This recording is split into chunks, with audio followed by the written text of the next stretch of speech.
This world, there's one man who refuses to follow the script. We have rules here, you know that. And if you don't follow the rules, then what are we? One man stands tall in the face of adversity. But it ain't about how hard you hit.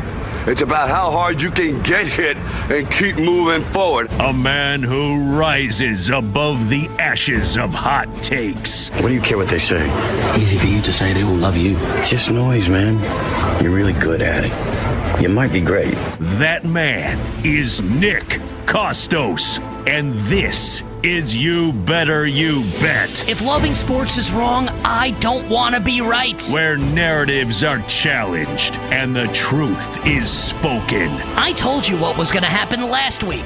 If you didn't listen, that's on you. This isn't talk, it's perspective. It's not what you look at that matters. It's what you see. This is You Better You Bet, presented by BetMGM on Westwood One Sports. What's up, everybody? Happy and merry, tremendous Sports Thursday to you and yours. This is You Better You Bet with Nick Kostos on Westwood One Sports, as we bring you the fastest show in all of sports. The show presented today and always by BetMGM. Make it legendary by downloading the BetMGM app and visiting BetMGM.com. And on this Thursday morning, the world of sports is buzzing. And we're going to get to all the big stories, including a take that I have on the 2026 Cleveland Browns that makes me sad. And I think it might make you mad. The problem is that I'm right. I'll share that take coming up later this hour. We'll also talk NBA off of last night, and I will explain to all of you why Detroit's win last night at home over Oklahoma City in a potential, keyword potential, NBA Finals preview says more good things about the team that lost than the team that won. We're talking NBA next hour here on You Better You Bet.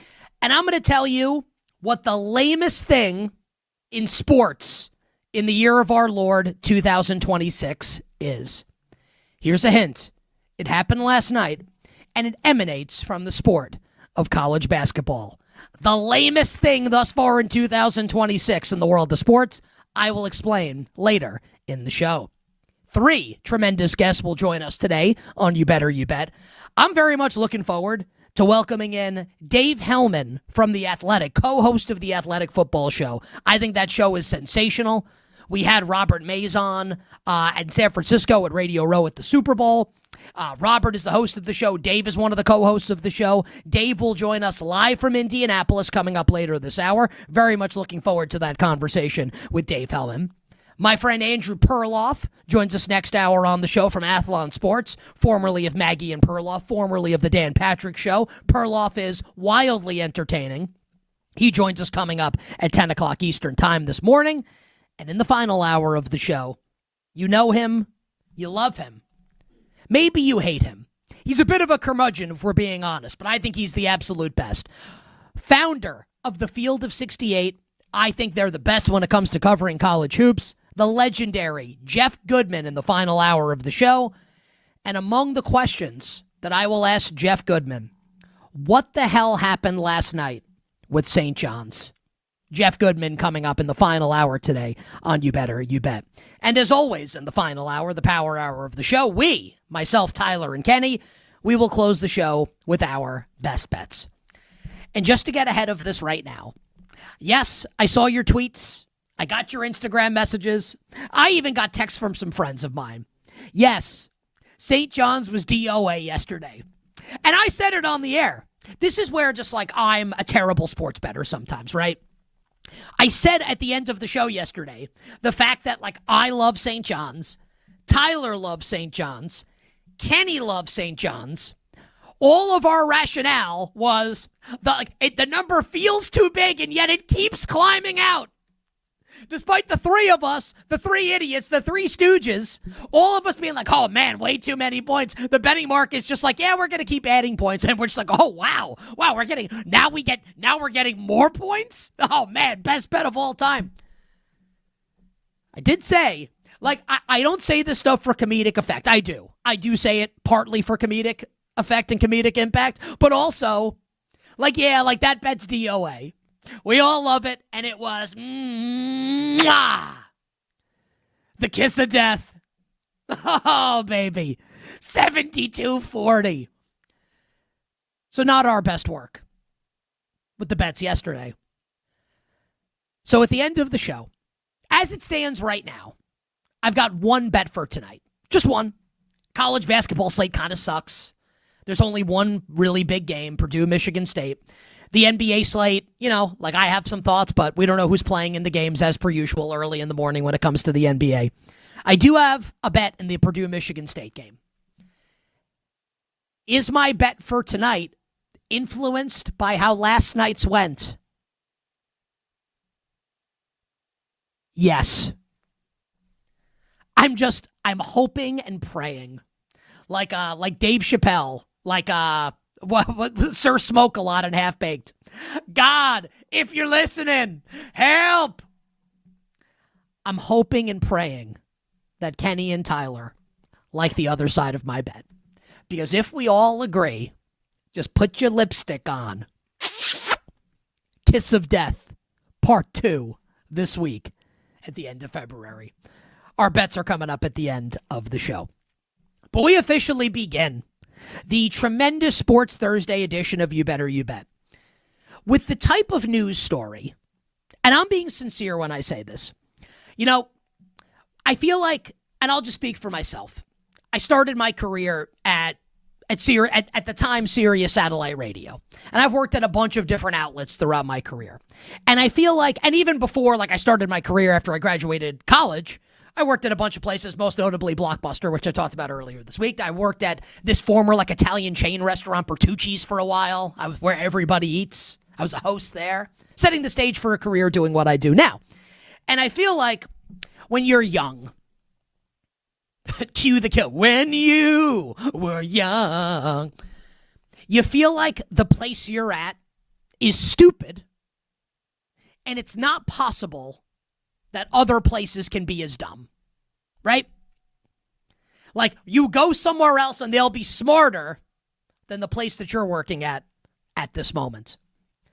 And one of the harsh realities of life, and on the list of harsh realities of life, this is way towards the bottom of the list. Something you realize as you get older is that there is rampant stupidity everywhere. And I don't even mean that as an insult. It's just the way it works. It doesn't mean that people are stupid or everybody's stupid. Everybody's not stupid. Like everyone on my show, I think we're all pretty intelligent. All of us that work on this crew. Maybe our bets don't reflect that, but as people, I think we're pretty smart. But I think it's kind of indisputable that companies, by and large, are pretty stupid. And this can be like grandpa's shoe shine all the way to Starbucks. This is, I just got to say this about, this is actually a true story. So when I wake up in the morning, I got to take a shower, and then I go on. The Starbucks app is pretty great, right? I make my order. I go into Starbucks. I pick up my coffee, and I get an oatmeal every morning. So this morning, I walk into Starbucks, right? Now, normally, they put the oatmeal in a bag for me. There's no bag for the oatmeal. I don't want to carry the thing of oatmeal and a spoon around with me. I go to the woman at the front. I go, can I please have a bag for this? She actually charged me 5 cents for it before she handed it to me. She went to the cash register. She was 5 cents, please. I looked at her like, am I in Bizarro World right now? So anyway, she's doing her job, I guess, technically. Could have given me the bag for the 5 cents. Like, what the hell is that? So I say this to say, whether you're a billion-dollar company or a mom-and-pop store, there is rampant stupidity everywhere. And the story that has come out last night into this morning with the National Football League exemplifies that maybe more than any story that I've either been a part of personally or have read or heard in my career and life.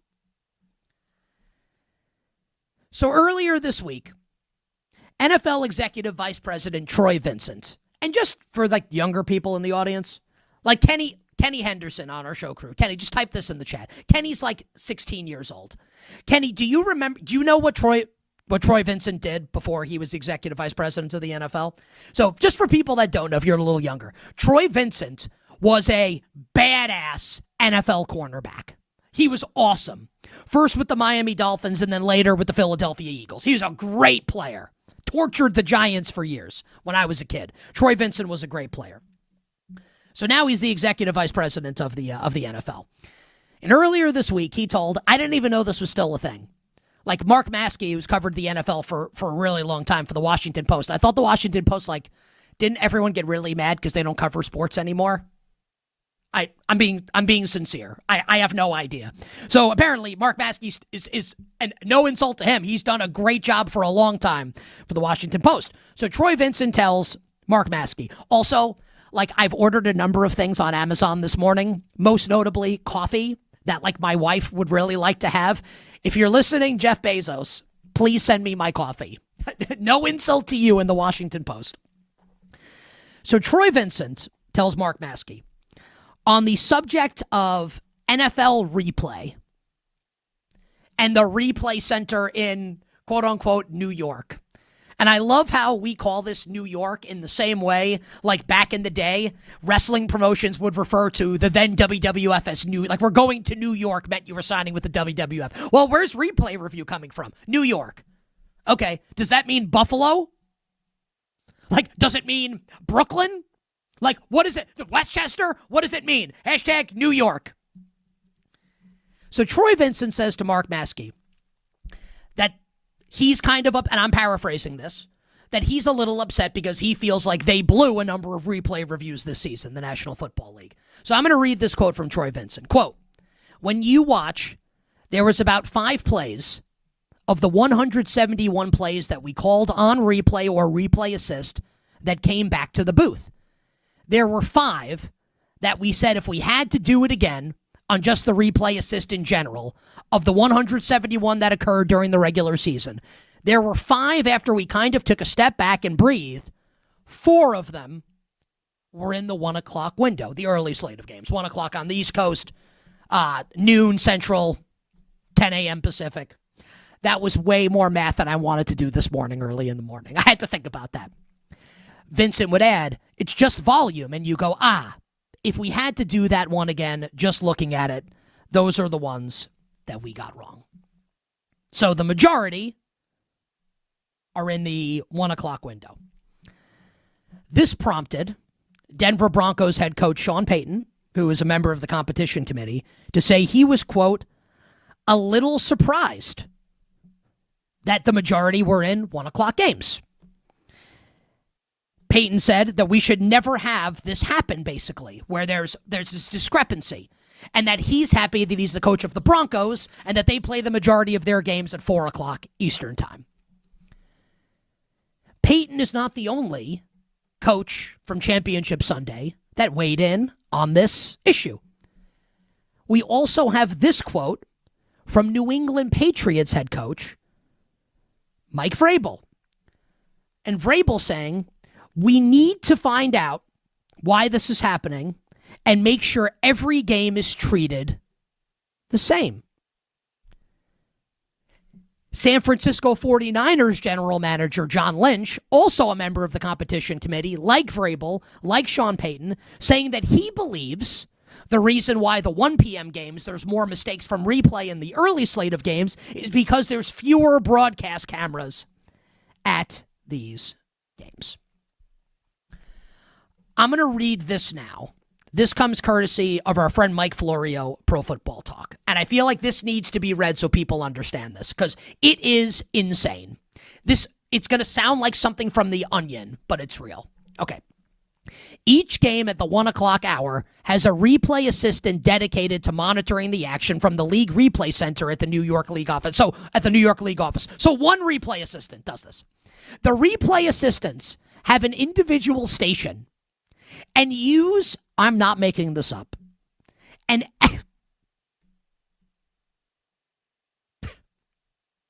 they use an Xbox controller to view the different camera angles from the game. So this is like you're playing like Metal Gear Solid, rotating the camera angle around the corner to see if Solid Snake has to kill someone when you round the corner. This is like unnamed Slappy in the NFL office rotating the camera to try and find out if like the pass was incomplete or not. But the replay assistant, that assistant, is not the final decision maker on a review. There are replay supervisors and vice presidents, plural, in the officiating department that can make the final decision on reviews. And with the expansion of Replay Assist, those who work in game management for NFL clubs have wondered exactly who the final decision maker is. And how many people within the officiating department have the power to make the replay decisions? Because the league has been vague about specifying who makes each individual replay decision. One of the plays that has been brought up, and you will remember this one because it's one that mattered and will have some great consequence. And look, I'm going to say this, and I'm going to give like a really dramatic example here. The officiating's been screwed up in every sport forever. So it's not like, like they get this right. You can do butterfly effect and you could do sliding doors with a million plays in the history of sports. But, like Ravens Steelers in week 14. Where, and like, I don't care, I'm just saying, like, this is what happened. The officials blew several calls in that game that benefited the Steelers and went against the Ravens. The Aaron Rodgers interception that, like was overturned and shouldn't have been. Isaiah likely caught a touchdown that they overturned, which was a pretty obvious touchdown, even in the moment watching it. So let's say the Ravens win that game, right? And who knows if they go on to win the AFC North, but they probably do, right, given how the season ended. Is John Harbaugh still the coach of the Ravens? Who's the head coach of the Giants? Where's Jesse Minter coaching? Now, I don't want to do this because that happened, then this happens. But I'm just saying, like, these are plays that the NFL should be getting right. And the fact, and this goes back to what I opened with, right? How everything's stupid. Whether you're the smallest operation or whether you are a corporation that prints money like the NFL. They print money, hand over fist. And I'm one of the people that's giving them my money. I am obsessed with the National Football League. You won't find someone. You can find people that love the NFL as much as I do. You won't find anyone that loves it more than Nick Kostos does. So, like, this is not me saying I'm going to stop watching. I'll never stop watching. I can't think of what would have to happen for me to not watch the NFL. It's my favorite thing outside of my family. Outside of the people that I love and care about, I love nothing more than National Football League football. But isn't this insane? Isn't this crazy that the NFL is screwing up replays like this? They have $11 gajillion billion, and they can't get this right. I'm being sincere when I say this. This is going to sound like it's a joke. It's not. Now, maybe you are a competent person. I don't know you. I generally assume most people are incompetent. Maybe that says something about me. But let's just take me, right? I fancy myself a fairly competent individual. Bill Zimmerman is pretty competent. Our executive producer, like our whole crew is competent. Maybe that's not true. Let's just take me, for instance. If it's me, and you put me in charge of this, I would fix this problem in 5 seconds. You know what you do? Hire more people. Get more cameras at the 1 o'clock slate of games. Do you know how easy this is to fix? And the fact that they don't fix it, when they produce the greatest product of all time, and it's the best sports league on the planet, and we can't fix small issues like this, and we have like massively huge decisions ruled incorrectly because of it. Why can't they fix this? They have all the resources to do it. The NFL has tons of smart people working there. It's insane. I'm sorry. It's crazy. This is like Apple on your iPhone. You know what the Apple just starts doing? Sending pictures of your side chick to your wife. Or Amazon sending you hand soap when you order dog food. Or Meta stealing your personal data and selling it to China. Oh, wait. That one actually happens. I will volunteer for $1 more than I'm making right now, and not a penny less. I will volunteer to fix this issue for the NFL. They don't have to get obvious replay decisions wrong anymore. All you have to do, get more cameras, hire more people. And you know how we know they can do that? Because they have more money than anybody. Absolutely insane. Absolutely ridiculous. 310-840 Xbox controller. Like they're an Xbox controller. Like me, like hitting the bong, eating Cheetos, getting orange cheese dust on the controller where I'm double kill, triple kill, killing spree in Halo. Capture the flag. Slayer. But what? Xbox controllers? Gain the lead. Double kill. Quadruple kill. It's unreal. Xbox controllers. Think about the NFL. Xbox controllers. What are we doing? What the hell are we doing? 310-840-4910. 310-840-4910. Shout out to everyone listening on radio stations nationwide. Sirius XM Channel 375, the Odyssey app, the Westwood One app, watching on Twitch, and at youtube.com/@thekostos. We love each and every one of you. Quick break, and on the other side, the take that makes me sad and will make you mad about the 2026 Cleveland Browns. Coming up, Westwood One Sports, You Better You Bet, presented by BetMGM.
hope to show your teammates, yourself, and these Browns fans with your play today? I'm who they've been looking for. Now, back to You Better You Bet with Nick Kostos on Westwood One Sports. Oh, man. I have a take about the Cleveland Browns that makes me sad and is going to make you mad. That the voice of Browns quarterback Shedeur Sanders. We'll talk about Shedeur in just a second. This segment's on You Better You Bet with Nick Kostos, sponsored by Progressive Insurance. Save on commercial auto insurance from Progressive. Get a fast quote at progressivecommercial.com. Again, get a fast quote at progressivecommercial.com to save on commercial auto insurance from Progressive. The Cleveland Browns, after a long, winding, twisting coaching search, settled on Todd Monken as their next head coach. And since then, we collectively have not thought a lot, right? Fair to say. We, all of us, me and you, the royal you, have not thought a lot about the Cleveland Browns. So now that we're at the scouting combine in Indianapolis and every team is basically represented and talking, and there's news about basically all 32 NFL teams, they once again enter our consciousness. Because Todd Monken, with his gravelly voice that sounds like he smokes a pack of cigarettes a day, and I appreciate that as someone who, I think you could argue, I sound like I've smoked cigarettes. I don't anymore. Todd Monken has had a few interesting quotes this week about the Cleveland Browns quarterback situation. Because while me and many others, when you think about Cleveland's quarterbacks, I don't think anyone really focuses on 2026. I think we're looking at 2027 and beyond, right? That the Browns quarterback of the future is likely not on the roster. Now it's not a diss to Shedeur Sanders. He's probably not going to be their week one starting quarterback in 2 years. Maybe he will be. Maybe I'm wrong. And that, maybe in this draft, but more likely 2027, the Browns look to grab their quarterback of the future. And they obviously need offensive linemen, and they need receivers. They need a lot on this roster. So Todd Monken has kind of brought the quarterback position for 2026 into focus with some comments this week, saying first that he believes that Shedeur Sanders has elite playmaking ability. Okay, then. The more interesting quote, though, from Todd Monken on the Browns quarterback situation regards Deshaun Watson, who has somehow thrusted back into the discussion, massaged his way back into the conversation. Monken saying that the players decide who plays, and that he's not going to give a grade to Deshaun Watson before Watson takes the exam. Now, you might remember that Watson was basically healthy towards the end of last season following his Achilles tear in October 2024, which was the last we saw Deshaun Watson play. And it has been a disaster for Cleveland, the Deshaun Watson signing. There's no question about it. And this is his final year under contract in Cleveland, although the Browns will have to pay him for years afterwards with the way his contract is structured.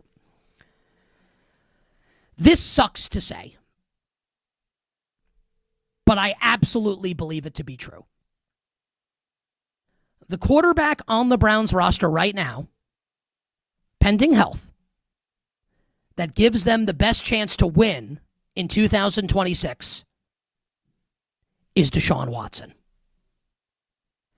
And he is an absolute creep. Perv with a capital P. But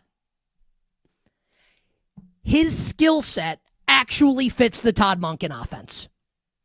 And we can bitch and moan and complain about it, but I will issue the Steve Keim quote that I always love to bring up, the former Arizona Cardinals GM, who said if Hannibal Lecter could run a 4.3, we would diagnose him with an eating disorder. This is not a conversation about, who's a good guy. This is a conversation about who can win. Who's the best quarterback to help the Browns win. Now, Watson was always a bad fit in the Kevin Stefanski scheme. But the Todd Monken scheme, get the ball down the field, that's Deshaun Watson. If I had to guess right now, if I were a betting man, and believe me, I am, I think Deshaun Watson is the Cleveland Browns starting quarterback week 1 this season. And I may not like it, and you may hate it, but I absolutely believe that to be the truth. On the other side, making his You Better You Bet debut, I am very much looking forward to this. Dave Helman, who is the co-host of the Athletic Football Show, live from Indy at the Scouting Combine. We'll talk Browns. We will talk this insane replay situation, what Dave's hearing about the NFL draft. Dave Helman joins us next. You Better You Bet, Westwood One Sports, with Nick Kostos.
Now, back to You Better You Bet with Nick Kostos and the crew. Presented by BetMGM on Westwood One Sports. I'm very much looking forward to, about 20 minutes from now, welcoming in friend of the show, my buddy Andrew Perloff, making his You Better You Bet debut. Perloff will join us coming up in 20 minutes. That's going to be great. We'll talk to Perloff about his Eagles, Olympic hockey, and more. Perloff is the best. Blind rankings next hour as well, courtesy of our executive producer, Bill Zimmerman. And I will tell all of you next hour as well why last night's Pistons win over the Thunder said more good about the team that lost than the team that won. But joining us right now on the show, and I'm very excited for this because I am a gigantic fan of the NFL podcast that he is co-host of. We had Greg Rosenthal on the show recently, and I said this to Greg, and I think I've said this on the air before. The only podcasts that I consume are like hardcore NFL podcasts. So I listened to Greg Rosenthal's NFL Daily. Greg was with us on the show last week, and I also love the Athletic Football Show, which features Derek Klassen, Robert Mays, who joined us Radio Row in San Francisco, and making his You Better You Bet debut. I am very excited to welcome to the show Dave Helman, who is co-host of the Athletic Football Show, also hosts Building the Beast with Dane Brugler, one of the most respected draft analysts out there, as part of the Athletic Football Show podcast feed. If you love the NFL, you love the NFL draft, I very much encourage you to check this content out. It is spectacular. On Twitter at his name, at Dave Helman. Dave, welcome to You Better You Bet. Nick Kostos, great to have you. How's Indianapolis? Indianapolis is wonderful. It's almost as good as that intro. Thank you very much. Appreciate the downloads. Yeah, let's I actually want to we'll talk a bunch of draft here, but let's start with the show itself that you guys do with you and Robert and Derek. What is it that you think makes it such a special show? I love it. I said it to Robert when we had him on. And again, if you love the NFL, I think this is a great podcast for you to check out. You know, it's funny because I myself was a fan of the show before I joined it, and so I completely agree with you, and I'm just happy to be a small part of it now. But I think the thing that makes it really stand out to me is obviously we love NFL football. We wouldn't be doing it, and you wouldn't be listening to it if you didn't feel the same way. But I think our show has an insatiable curiosity. And on top of that, a big thing that I think goes into it is a healthy amount of respect, because we're going to talk about the Eagles and the Cowboys and the Chiefs, but we're also going to talk about the Carolina Panthers and the Arizona Cardinals, and we're going to do it with just as much enthusiasm and curiosity and respect for those teams' processes and respect for those fan bases that love their teams just as much as the big market teams. And so I think you can tune into our show knowing that we're going to give you the news and the analysis that you're looking for everybody, with, like I said, with the same enthusiasm and respect across the board. And I think that translates. I think it's a show for people. Obviously, we'll tell you about your team, but if you just love football and love the league, I think we're the show for you. Yeah, I love the minutia of the NFL, and I mean that in the best possible way. And I think you guys cover the minutia exceptionally well, along with all the big topics as well. And Dave, we'll talk some of the NFL draft prospects coming up over the course of this interview, but I want to start with NFL news that we've got this week. And you mentioned the Eagles were actually the first team you mentioned, even before the Dallas Cowboys. And in the news big time this week, and since they lost in the wild card round to San Francisco, specifically the future of wide receiver A.J. Brown. You're in Indianapolis right now at the scouting combine. What are you hearing about A.J. Brown, his potential future with the Eagles, and what is setting up as maybe a transformative offseason for Philadelphia? It's funny. A.J. Brown is one of those circumstances where, and first of all, I think the Eagles are one of those teams where you should just assume everything's on the table all the time. I think a lot of people give lip service to the idea of like, we're always listening to every offer and we'll consider anything. And I don't always believe teams when they say that. I believe that Howie Roseman is about that life. And so as hard as it is for me to believe, because I know last year was frustrating, but 2023 was frustrating for the Eagles as well. And I don't know if I'm convinced that you need to reinvent the wheel or blow up the team build just yet, but I'm not Howie Roseman. I think he's probably a little better at thinking 2 or 3 steps ahead of me. And I don't think I'm ready to say it's definitively going to happen, but I came to Indianapolis thinking like, yeah, whatever. This is just typical receiver drama. And having been here for 3 or 4 days and talked to a few people and been in on some conversations, I think it's more real than I gave it credit for. It's not to say it's definitely going to happen, but again, this is the Eagles. I think they are very aggressive. They're very creative. They're very willing to think outside the box. And if somebody's willing to make them an offer, I absolutely think it's possible. It's more possible than I think your average NFL team would be willing to get with an all-pro receiver who's still in his prime. Something I think, Dave, that's also more possible than a lot of most football fans feel like right now. And I did this in the segment before you joined us. I think some of Todd Monken's quotes, the new head coach of the Cleveland Browns, have been really interesting this week, right, on Shedeur Sanders. And then I think more specifically, Deshaun Watson. And what I said last segment was, 'cause I was thinking about it last night into this morning, with the way Todd Monken calls an offense, right, in his offensive scheme, I don't like that this is true, but I think it is true that the quarterback that gives the Browns the best chance to win in 2026, assuming health, I think is Deshaun Watson. And I am a betting man, and I think if you maybe plunk some money down right now, who the Browns quarterback will be week 1, 2026, assuming, and we don't think they're going to take one. Maybe they will take one. Maybe they take Ty Simpson at the end. We'll see. I think Deshaun Watson's the leader in the clubhouse to start week 1. What's your read right now on Todd Monken's quotes and the Browns quarterback situation?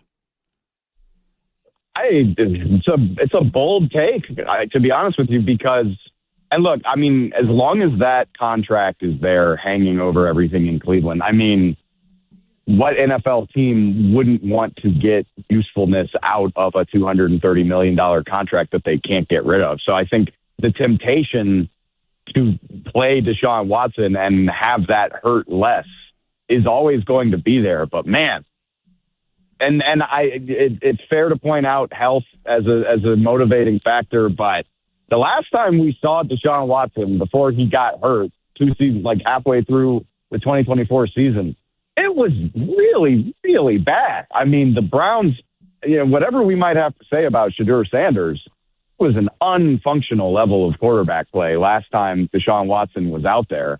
And so, like I said, I think, again, money talks, and efficiently using a major contract. Nobody wants a $230 million contract to be sitting on the sideline if they can even remotely justify it. So for that reason, I don't think you can rule it out. But the big thing with Deshaun was, like, we saw what it looked like a couple of years ago, and it was just not good. So I have to say I would be fairly surprised, but I also think, I'm thinking of this off the top of my head, but the Browns are certainly on the short list of the most unenviable quarterback position in the league heading into the season.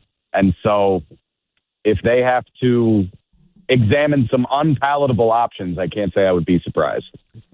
Dave, what is your best guess as to what happens with Kyler Murray in Arizona? That's another one where it's funny how getting here and talking to a couple people over some beers or some coffees will do a lot to change your mind, because, all right, we benched Kyler Murray midway through the 2025 season, and it looks like it's completely over. And, like, of course they're going to move on from Kyler. But then you hire Mike LaFleur, and you sit there and you're like, okay, well, the head coach that benched Kyler is gone. Yeah, the GM is still there, but if Mike LaFleur can come in and sell Kyler on some kind of vision, maybe he's the best path forward for the Cardinals. Maybe you can repair this relationship. And then you get here and you have a couple conversations and you're like, oh, the Cardinals and Kyler Murray are not talking at all. This relationship sounds irrevocably damaged. And I just, from the conversations I've had here, it just does not sound likely that that's going anywhere. Now, can you find a trade partner for Kyler Murray? I think you should be able to. Maybe it's because I am a fellow short king. I want to see a 5'10" quarterback succeed. I think Kyler Murray is a pretty good quarterback. I think he is a quarterback that a team like the Minnesota Vikings or maybe the Pittsburgh Steelers should be interested in acquiring. That doesn't mean they want to take on his contract, and that doesn't mean the Cardinals will be happy with the offers that they would get. So maybe that leads to a release, but having been here for 3 days, I came into it thinking like, okay, maybe Kyler will still be the Cardinals quarterback in 2026. And as I'm getting ready to leave today, I'm like, no, I don't really think that's on the table anymore. How tall are you? I'm 5'6" I'm 5'7" on a good day. I'm about 5'6". So I I'm gotta always tell you rooting something, for man. my short kings. Yeah, listen. You should be a big fan of mine. I think I can say maybe our crew would disagree. My driver's license, Dave, says 5'8". I don't know if like the girl that was doing it when I went to the DMV, like I don't know, she liked took a liking to. I don't know, but I would say I'm 5'8" on the absolute best of days. So from one short king to another, it's great to have you here on the show. You bet on this Thursday, Westwood One Sports. Yeah. You got to get those college measurements up. That's fine. 5'8" is fine. Nobody's going to call you on it. So this is a true story. So back in my single days, this is probably like 2014. I'm living in Queens, in Astoria, in Queens, in New York City. And I was on Tinder or whatever, and I told this girl I was 5'8". And we go on a date, and she sits down with me, and she looks at me and goes, "You're not 5'8". And which I said to her, like, what do you mean I'm not 5'8"? Of course I'm 5'8". And that is a moment that has stuck with me since then. Dave Helman is our guest from the Athletic Football Show. You Bet Westwood One Sports. Nick Kostos presented by BetMGM. All right. Let's do some NFL draft here. Now, you do Building the Beast with Dane Brugler. We love Dane Brugler. He's been on the show before. He's great. Outside of Fernando Mendoza, Dave, any of these quarterbacks excite you? We think Ty Simpson's going to go in the first round, but do any of these quarterbacks excite you at all outside of Mendoza? It's a loaded question for me personally because I try my best to put my biases aside when I sit down in the chair. But I am a shameless, hopeless LSU alum. So I'm invested in the success of my guy, Garrett Nussmeier. It was a terrible 2025 season for him. He had a core injury. It was beyond obvious. LSU tried to give us a runaround during the season. It was beyond obvious he was hurt while he was playing. He could not put anything into his throws. He could not do the stuff that he was doing with ease in 2024. And then he gets shut down for the year, so we really didn't get to see him. That's going to make it tough on teams that are evaluating him. How much do you weigh the 2024 tape against what he wasn't able to do this year? He had a nice week at the Senior Bowl a month ago. How much do you take that into consideration? This is not a guy that's going to be a first-round pick, maybe not even like a top 50 pick. But between the pedigree, what he was able to do 2 years ago, I would expect somebody to be intrigued by what he can do.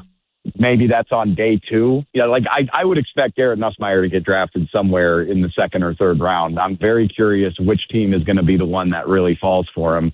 And then Ty Simpson is very interesting because, man, Dane and I were beating the drum. I would say from September 10th until Halloween, he was every bit as good as Fernando Mendoza. He was having an incredible season. And right around the time we started talking about him and saying, hey, you need to be watching this Ty Simpson kid. He's really good. It kind of started to fall off for him. You started to see the decision-making wasn't so good. The accuracy wasn't so good. He was a little more flustered in the pocket as they got deeper into conference play.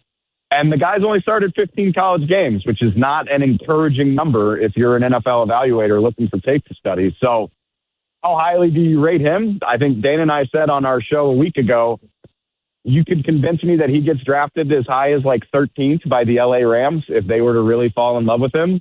And if it's not there, he could fall all the way to like the second or third round. I know that's a wide range. It's kind of a cop-out answer, but I think beauty is going to be in the eye of the beholder. But he's a very talented player as long as you're okay with the very, very small and up and down sample size. Dave, we've got about 60 seconds left. Would love to do lightning round, about 5 seconds per answer. Are you ready? I'm going to assume the answer is yes. Caleb Downs will be drafted in what range in the NFL draft? 5 seconds.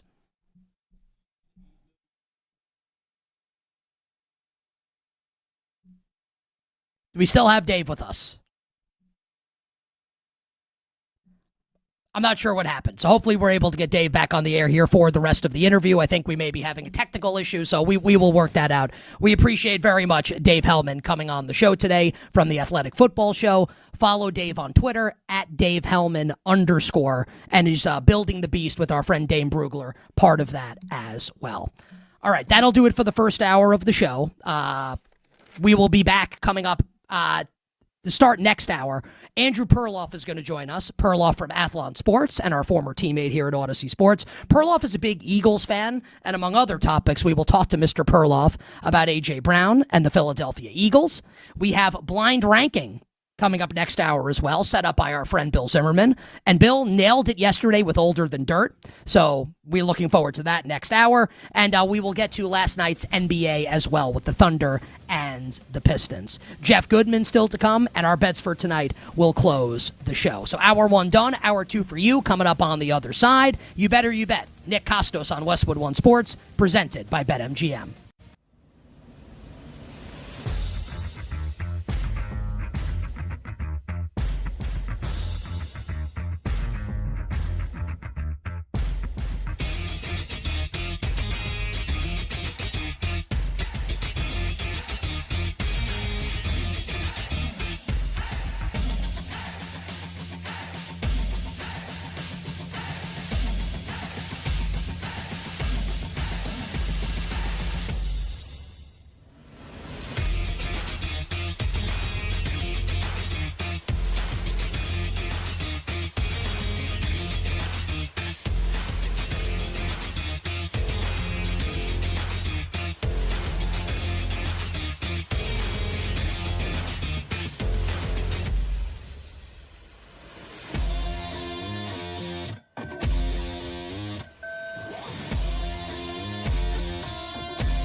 news in the business are on You Better You Bet with Nick Kostos. Hey, this is Joe Buck, and you have done it. You have found it. You are listening to You Better You Bet. Great decision. Hi, this is Kevin Harlan of CBS, Westwood One, and TNT, and I'm listening, as you do every day, to You Better You Bet with the most handsome single man in the radio business. A man who, if I was not married for 38 years, I might consider myself the kind of guy that can electrify a listening audience and a crowd of bystanders watching him do what he does so well each and every day. Continue to listen right here on You Better You Bet. This is You Better You Bet on Westwood One Sports. Brought to you by BetMGM. The tremendous football and sports Thursday edition of You Better You Bet rolls on. Nick Kostos, our crew, and you here on Westwood One Sports. Loved our interview with Dave Helman from the Athletic Football Show to close hour number one. Helman gives us Garrett Nussmeier from LSU as a quarterback he's excited for heading into the NFL draft. Now, Dave even said it. He is biased towards Garrett Nussmeier, since Dave went to LSU. But you know, Nussmeier was a guy right at the top of the Heisman odds board last season, at the beginning of the year, and obviously was not healthy last year for LSU. And not saying like that's the reason why LSU didn't have a great season or why Brian Kelly got fired. But there's no question, like, Nussmeier was not healthy. And he's a guy that a lot of college football fans and sports bettors really liked heading into last season. Coach's son, his father Doug, an offensive coordinator in the NFL. I liked that answer as it concerns Garrett Nussmeier. Once we get past Mendoza, Ty Simpson as the quarterbacks in the NFL draft. I still can't believe that the NFL can't fix this replay issue with all the millions upon billions of dollars that the NFL has. And I told you why I believe Deshaun Watson will be the Browns starting quarterback week 1 in 2026. And why I believe that is the right move for the Browns if they want to win games coming up this season. Our friend Andrew Perloff will join us in just a couple moments. Very much looking forward to Perloff joining the show. But we have a trade in the National Football League coming down literally moments ago. A player-for-player deal. Now, this is not like superstar players being traded, but it is a player-for-player trade, and we're going to talk about it here on You Better You Bet. The New York Jets have traded pass rusher Jermaine Johnson to the Tennessee Titans for defensive tackle T'Vondre Sweat. So Jermaine Johnson to Tennessee, T'Vondre Sweat to the New York Jets. The reason why I believe the Titans have made this trade, and pretty easy to figure out if you connect the dots, Robert Saleh, the former head coach of the Jets, obviously coached Jermaine Johnson, now brings him over to Tennessee where the Titans will have a new defensive scheme, right? They're going to run the 4-3, which Robert Saleh has run throughout his career in San Francisco, obviously, and then with the New York Jets. And the Titans desperately need some juice off the edge. And with their pick in the top 10, I think a lot of people expect the Titans to take an edge rusher as well. Like, they got to get some juice off the edge. They've got their quarterback in Cam Ward. Brian Dable will be calling the show now on offense. They need help on defense. So I think this trade makes sense. And T'Vondre Sweat, maybe not the best fit in Robert Saleh's defensive scheme. So I like this trade for the Tennessee Titans acquiring Jermaine Johnson. I will also say, I don't hate the trade for the Jets. T'Vondre Sweat, when he's, and look, there is a question here. T'Vondre Sweat is a really, really, really good defensive tackle, but his weight is an issue. A second-round pick a couple years ago out of Texas, like weight ballooning to where the first digit was a 4 for T'Vondre Sweat. When he's right, he is a difference maker and is an absolute game wrecker on the middle of a defensive line. Now, the Titans have Jeffrey Simmons already, so like, do you need another great defensive tackle? I think they have probably correctly identified that edge help is more important for them. And now that Aaron Glenn, who's the head coach of the Jets, obviously, is going to be calling the defense, and as an aside, Glenn did say earlier this week that play calling is his superpower. If he were a superhero, I would say he's the Punisher. Just like a guy with guns. No super ability. But now that Aaron Glenn is calling the plays defensively for the Jets, I'm pretty sure that he has, identified that Devondre Sweat is a player that can really help. Clog up the middle of the defensive line, maybe free things up for, his corners and safeties to potentially, at some point in time before all of us die, intercept a pass, which they did 0 times last year. So again, Devondre Sweat goes from the Tennessee Titans to the New York Jets. Jermaine Johnson goes from the New York Jets to the Tennessee Titans. And joining us right now to talk some National Football League and more is our buddy Andrew Perloff, who's doing an awesome job writing for Athlon Sports. Maggie and Perloff, one of my favorite shows. I don't want to break any news here. Maybe we'll see them again at some point. Perloff joins us now, formerly of the Dan Patrick Show as well. What's going on, my friend? It's good to see you. Hey, it's great to see you, buddy. I see, like me, you're not in Indy for the Combine? No Indianapolis for the Combine this year, but I think we may be working that out to go next year, much to my wife's chagrin. But no Indianapolis this year for me, no Indianapolis for you. Yeah, I got to be honest. I'm writing for Athlon Sports today that the Combine is dying. I don't know how much longer they're going to do this. It's just a convention, so Peter Schrager and my buddies can go get steak at night. There's no football reason to do this anymore. I mean, they GPS track every single movement on the field. What are you running a 40 for? What is this, Nick? This is a relic. I compare it to the guys with the chain gang on the sideline. It's totally unnecessary. There's reasons that are not football reasons that they have the Combine, and I don't know that people really care as much.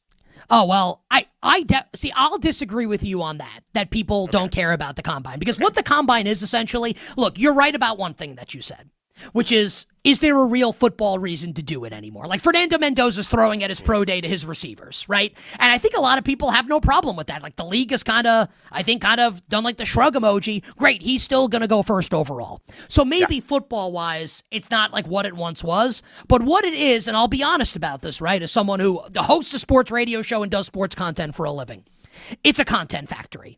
When you get the coaches and GMs that are bothered to show up, like, dude, we have pieces of news on every single NFL team. We're advancing storylines, so I like it from that perspective.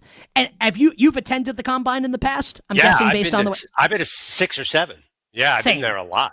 So what it is, and I've said this many times over the years, the NFL Combine is like spring break for the National Football League. Now, Indy isn't quite like Cabo San Lucas, although I don't know who wants to go to Cabo San Lucas right now.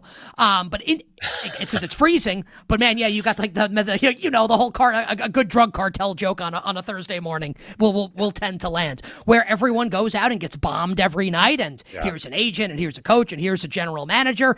But from a content perspective and from a coach GM perspective, I still like the Combine, Andrew. Yeah, but what are we doing here? It's a content opportunity? That feels like I compared it to the NBA in-season tournament, and I mean that as an insult. It is the league sort of keeping itself relevant purposely. For example, somebody sent me a note the other day. John Harbaugh from your Giants did an interview at the Combine. There wasn't one question about draft players. It was just for the local news. So it's basically an opportunity to get John Harbaugh on camera. But why do we need to make the players go through all this just so we can interview John Schneider and John Harbaugh? It feels like that part is fun. Do you realize as someone who's in the sports media, but you're cutting off as someone who covers sports for a living, why do we want to interview John Schneider? So we can talk about it. That's the answer. That's good. Well, do it at the owners' meetings. Why does it all? My problem is all these guys in shorts running around and pretending that they're trying out for these teams. What do you mean they're pretending? That's exactly what they're doing. Of course, that's what they're doing. But the teams that are smarter than that, they're not going to fall for a 40-yard dash or a bench press. You don't think so? This happens all the time. What do you mean? Why are the Rams and the Jaguars not there? Why are other teams starting to opt out of this? And I know when they do fall for it, most often it doesn't work out. Anthony Richardson to Indianapolis. Mike Mamula. I was looking this up. Remember Mike Mamula? Oh, my God. Are we doing like a Mike? I love that. And it's not just because Perloff's a big NFL guy. For people that don't know who Mike, can I do a quick Mike Mamula thing? Just for people that don't know. So Mike 100%. Mamula, 95? 95. Right. I got to tell you, how good am I? Mike Mamula in 1995 was not like a relative at Boston College. BC. So not like a total unknown in 1995, but like no one thought he was going to be a first-round pick. Absolutely destroys the scouting combine, measurables, bench press, like long jump, whatever, jumps high, whatever. And the Eagles take him in the first round, and he's an absolutely epic bust. I can't believe that we have a Mike Mamula reference on the show in 2026. But there's the background. Please continue. Well, my point is that was 30 years ago, and teams are still making those mistakes. Anthony Richardson tested through the roof and went number 4 to Indianapolis despite having played only a handful of games. So you're right. So teams are confusing themselves by being there. And as I mentioned earlier, they have more accurate speed numbers from the GPS that is going back. Now, high schools are GPS tracking, so they don't really need these drills. And even the medical, I've come to believe the medical might be overrated too, because the medical, first of all, it's dehumanizing the way they poke and prod them at this hospital. And even that can be confusing. Why did Josh Simmons fall to what is this, a 32? human rights show? Like, I don't understand what's happening here. So, Nick, I'm looking out for the players. I care about the players. That is my number one priority here. Not like you. It's not about content. It's not about winning bets. It's about I'm absolutely joking about that. But it just seems silly. Like the whole thing, I'm actually not concerned about players' rights, but it just seems like teams. The fact that Les Snead and the Rams don't want to go there because they think it's a waste of time says to me like, oh, it's all a waste of time. And I heard this actually from Mike Florio. The ratings have been dropping. People are not tuning in on Saturday afternoon, the big afternoon on ABC to watch the quarterbacks throw because they know they're not even throwing to their receivers. It's not real football. I feel like my point about Mike Mamula, that was 30 years ago. We knew that the combine was overrated then. And the fact that we're still sort of dragging this thing along so we can have good ESPN segments, that makes no sense to me. Why do you hate fun? Because look, no one is saying that the NBA in-season tournament has the same gravity to it that the World Cup does, right? But the in-season tournament is fun. It's like games that matter in December that you wouldn't care about otherwise. Like if the combine didn't exist, we wouldn't have this week of fun, things to be able to talk about. So you know what? This is a personal question. Mm-hmm. Why does Andrew Perloff hate fun? Well, I'll tell you why. I hate to be marketed to. I hate to have the NBA tell me what I'm supposed to be watching. I hate to be manipulated. I'm not a sucker like you. What is this? Is George Orwell the commissioner of the NBA? What are you What are you saying here? Well, just the fact that they sat in a boardroom in Midtown Manhattan and said, "Let's do no agency." Like Nick Kostos or anyone else who wants to watch the in-season tournament, we have no agency. We are being brainwashed into watching the Knicks and San Antonio Spurs in the NBA Cup final. No, we're not being brainwashed because nobody watched that thing. You're probably a Knicks fan. Yeah, but if it was the two other teams, if it was the Pelicans and the T-Wolves or whatever, then you might not have watched. The Pelicans wouldn't be in it because they stink. They got knocked out early. Were you not into Spurs Thunder in the semis? I think the Pelicans made a run 2 years ago. No, I'm not into that at all. Well, yeah, I kind of was because Wemby was playing. That was cool. There you go.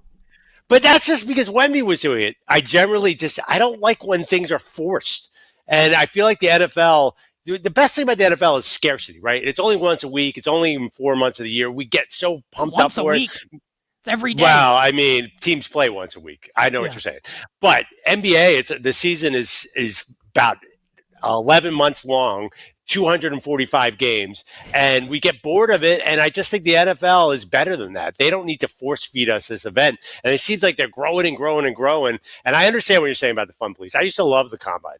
You know what? Fine. I'll admit it. I'm not there, and I'm jealous. Is that what you want to hear, Nick? Is that what you were getting at? Is that what you wanted to say? I'm being sincere. Yes. you bet on this Thursday. Andrew Perloff is our guest. Perloff's absolutely the best. What else do you hate in sports that people think are fun? Just as a general thing. Oh, things that I hate in sports that people think are fun. Okay. Yes. I'm not super into there's certain good teams that I find annoying. Like I'm not an Oklahoma City Thunder super fan. I don't enjoy watching them. I don't enjoy crisp mid-range basketball. Is that fun? No, is everyone like I think most people agree with you. They'd rather see threes and dunks. I think that's fair. Okay. I think that's a fair. Okay. Take. Oh, I'll tell you, I don't like pitchers duels in baseball. Kind of aligned. Oh. Maggie loves Maggie Gray, my partner, loves a pitcher's duel. Yeah, I like to see home runs. Well, okay. So how about can we split the? So I want to take this a step further, right? Okay. So let's say pitchers duel between. I'm trying to think of like a couple like curtain jerk and jabroni pitchers, like between like the fourth starters for two teams is not the same thing as a pitcher's duel between like Yoshinobu Yamamoto and Tarek Skubal. So are all pitchers duels the same? No, I'm asking. You don't have to agree with me. Are all pitchers duels created equal? No, that is 100% true. And I'll admit, I was fascinated by some of the pitching in the postseason. But generally, has anyone ever walked I would back never their buy a opinions ticket more than you have in like the first like 10 minutes? No, but I would never buy a ticket. I would never buy a ticket to see Skubal, and I would never buy a ticket to watch an elite pitcher.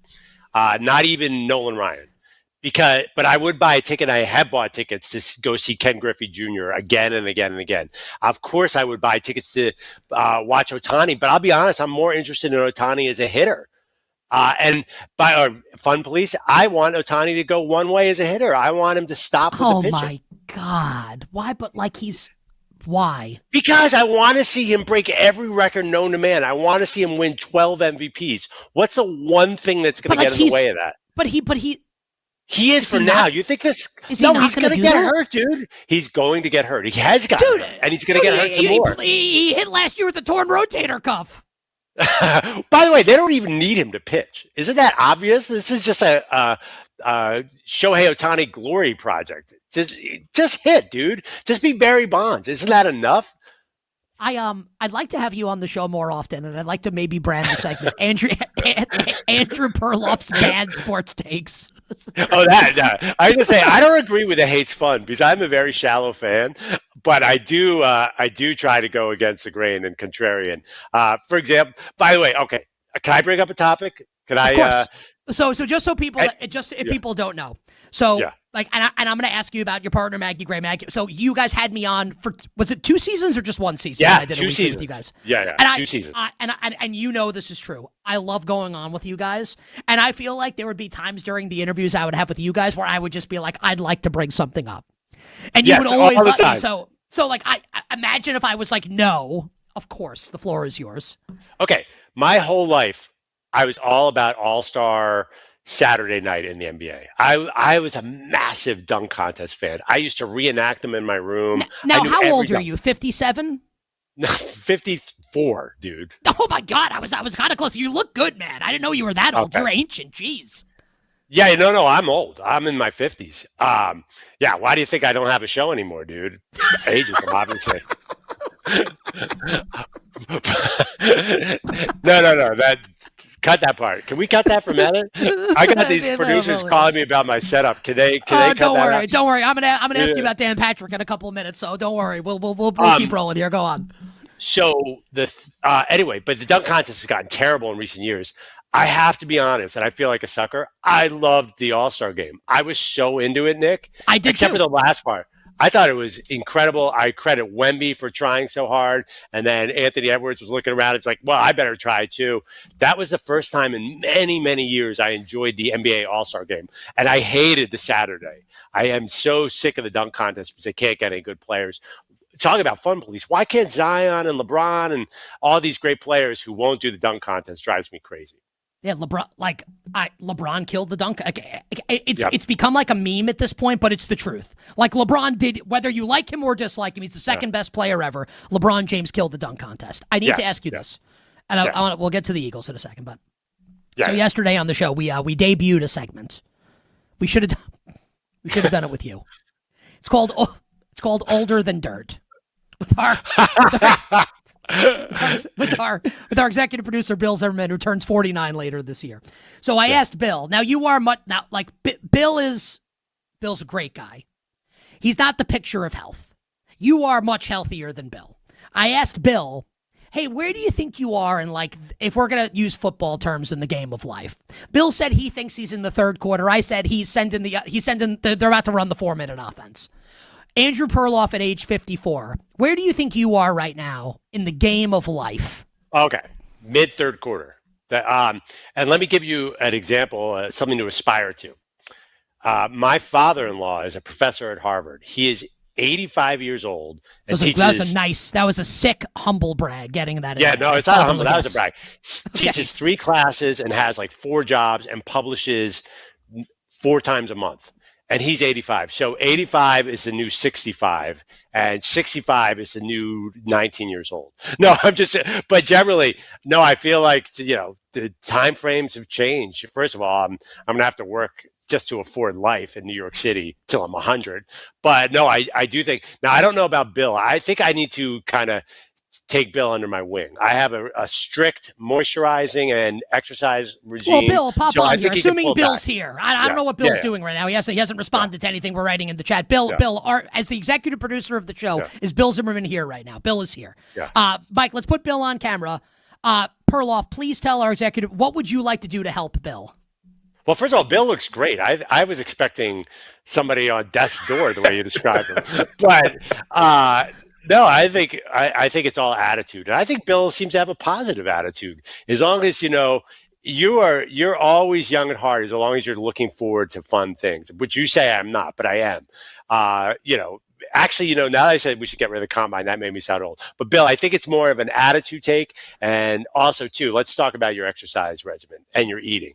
What do we got here? Bill? Well, we're really diving in here, aren't we? The eating could be better. The exercise is consistent. It's not. We're not doing marathon training, Andrew. We're walking on treadmills. We're doing the ellipticals. We're doing things. The weight's actually less than it used to be, Nick. Yeah. But I got another eating. thing. I'm not eating salad with vinegar on it. Like I'm laying out here, and I won't say anything. Yeah. Perloff, okay. your thoughts. I'm going to go all RFK Jr. on you right now. I do think what a lead into a sentence. Let's try and make you better, you bet listenable right now. I took the flu vaccine earlier this year. well, that explains your problems then, according to RFK. No more processed foods, Bill. Like, I don't want to, as Tom Brady once said to an assistant coach, I don't want to see you opening any kind of package. I want to see a lot of vegetables. I want to see a lot of fruits. I want to see a lot of meats, organic if possible. I don't know what you're eating there, but I don't want to see any packages. Bill, would you like to tell Perloff quickly? Would you like to tell Perloff quickly what you drink in the morning instead of coffee? All right. Well, I don't do this every day. This was done on the West Coast. I do not like coffee. I hate the taste of coffee. I would like to like coffee, but I don't. But, we were doing a show that started at 6 a.m. local time. So we were getting up at 3 a.m. So I was having diet soda in the morning. Not great, but I needed some caffeine because I was dragging. Nothing quite like a diet cherry Coke at 3:30 a.m. Bill, what did you have for dinner last night? Let me hear it. What did I have for dinner last night? Last night I had pot roast, some boiled potatoes, and some green beans. What is this, 1979? Yes. Bill just joined us from A Song of Ice and Fire from the last season of Game of Thrones. Also, what Bill didn't add there is that he smoked some pot before the pot roast, probably. I think it's probably what happened. Thank you to Bill. Wait. Thank you, Bill. Nick, what's your secret? Because I've never seen you not be in good shape. I know sometimes even in the season when you're challenged for sleep, which is a big part of this, sleep hygiene, it seems like you've been able to keep it on the straight and narrow. Well, I work out. I go tanning. I haven't in a while. Okay. I moisturize. I look young. It's great now. But when I went to a restaurant when I was like 19. And I got handed the kids menu, and I remember wanting to cry. So really, there's some good value there, though. Yeah, it's turned out okay. So guys, I'm almost 43. I don't feel like I look it. Hopefully that continues the rest of my life. Lightning round to close because we have to take a break. Does your father-in-law think you're a slap? No. We're cool. Wait, is a slap good or bad? Bad. Doesn't have to be. No. Does your father-in-law think you're a dope? No. Are you kidding me? Nick, you work in sports. We're born to entertain father-in-laws. My father-in-law immediately calls for me because he wants to talk about Drake May. He doesn't have no interest in anyone else in my family. Will you admit that I was right all along about A.J. Brown on the Philadelphia Eagles? And what do you think should happen with A.J.? 30 seconds. Yes, you were right. It's a mess. I think they should try and deal him. But again, the money is really hard. So I saw on the prediction market 63% that he will be traded. I'm betting against that. I think he's an Eagle next year. Great. I'll book you. Just DM me after the show. I'll book your action on that. I think he gets dealt. How long will your friend Dan Patrick on Fox Sports Radio, and he's all on Peacock all over the place. How long do you think Dan Patrick's, because this has been a topic recently, right? Yeah. Your Pat's commented on it. Yeah, go ahead. No, he announced his retirement after the Atlanta Super Bowl in 2 years. His contract is up, and he wants to stop doing daily radio. That's what he said, and I'm gonna believe him, which is crazy because he's still really good. Do you actually believe that he will stop at that point? Yes. He wants to do stuff with his family, with his wife. He wants to travel, go to Italy. I just talked to him at the Super Bowl for an hour.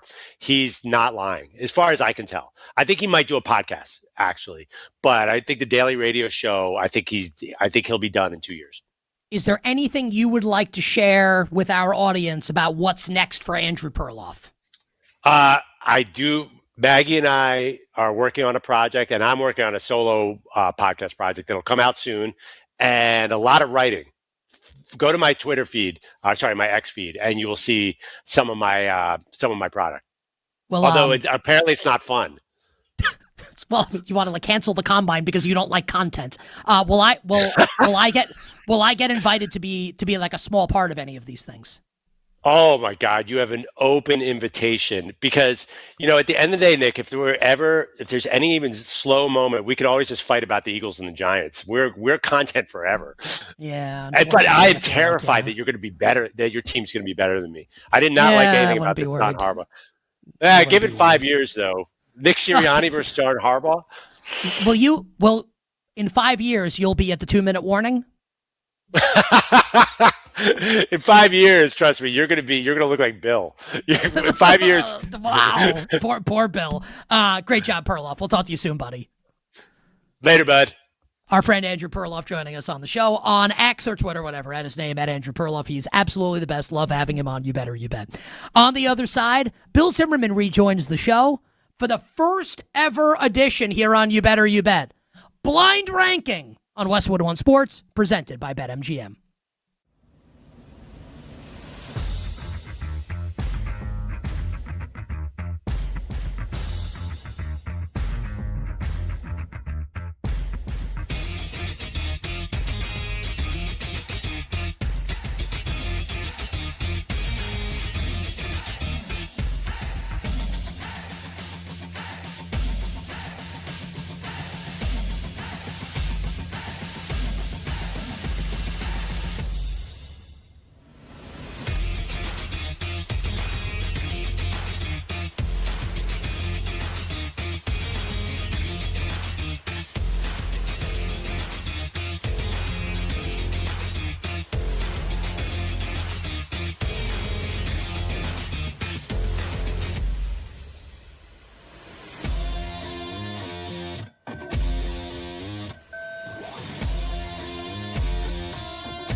Now, back to You Better You Bet with Nick Kostos and the crew. Presented by BetMGM on Westwood One Sports.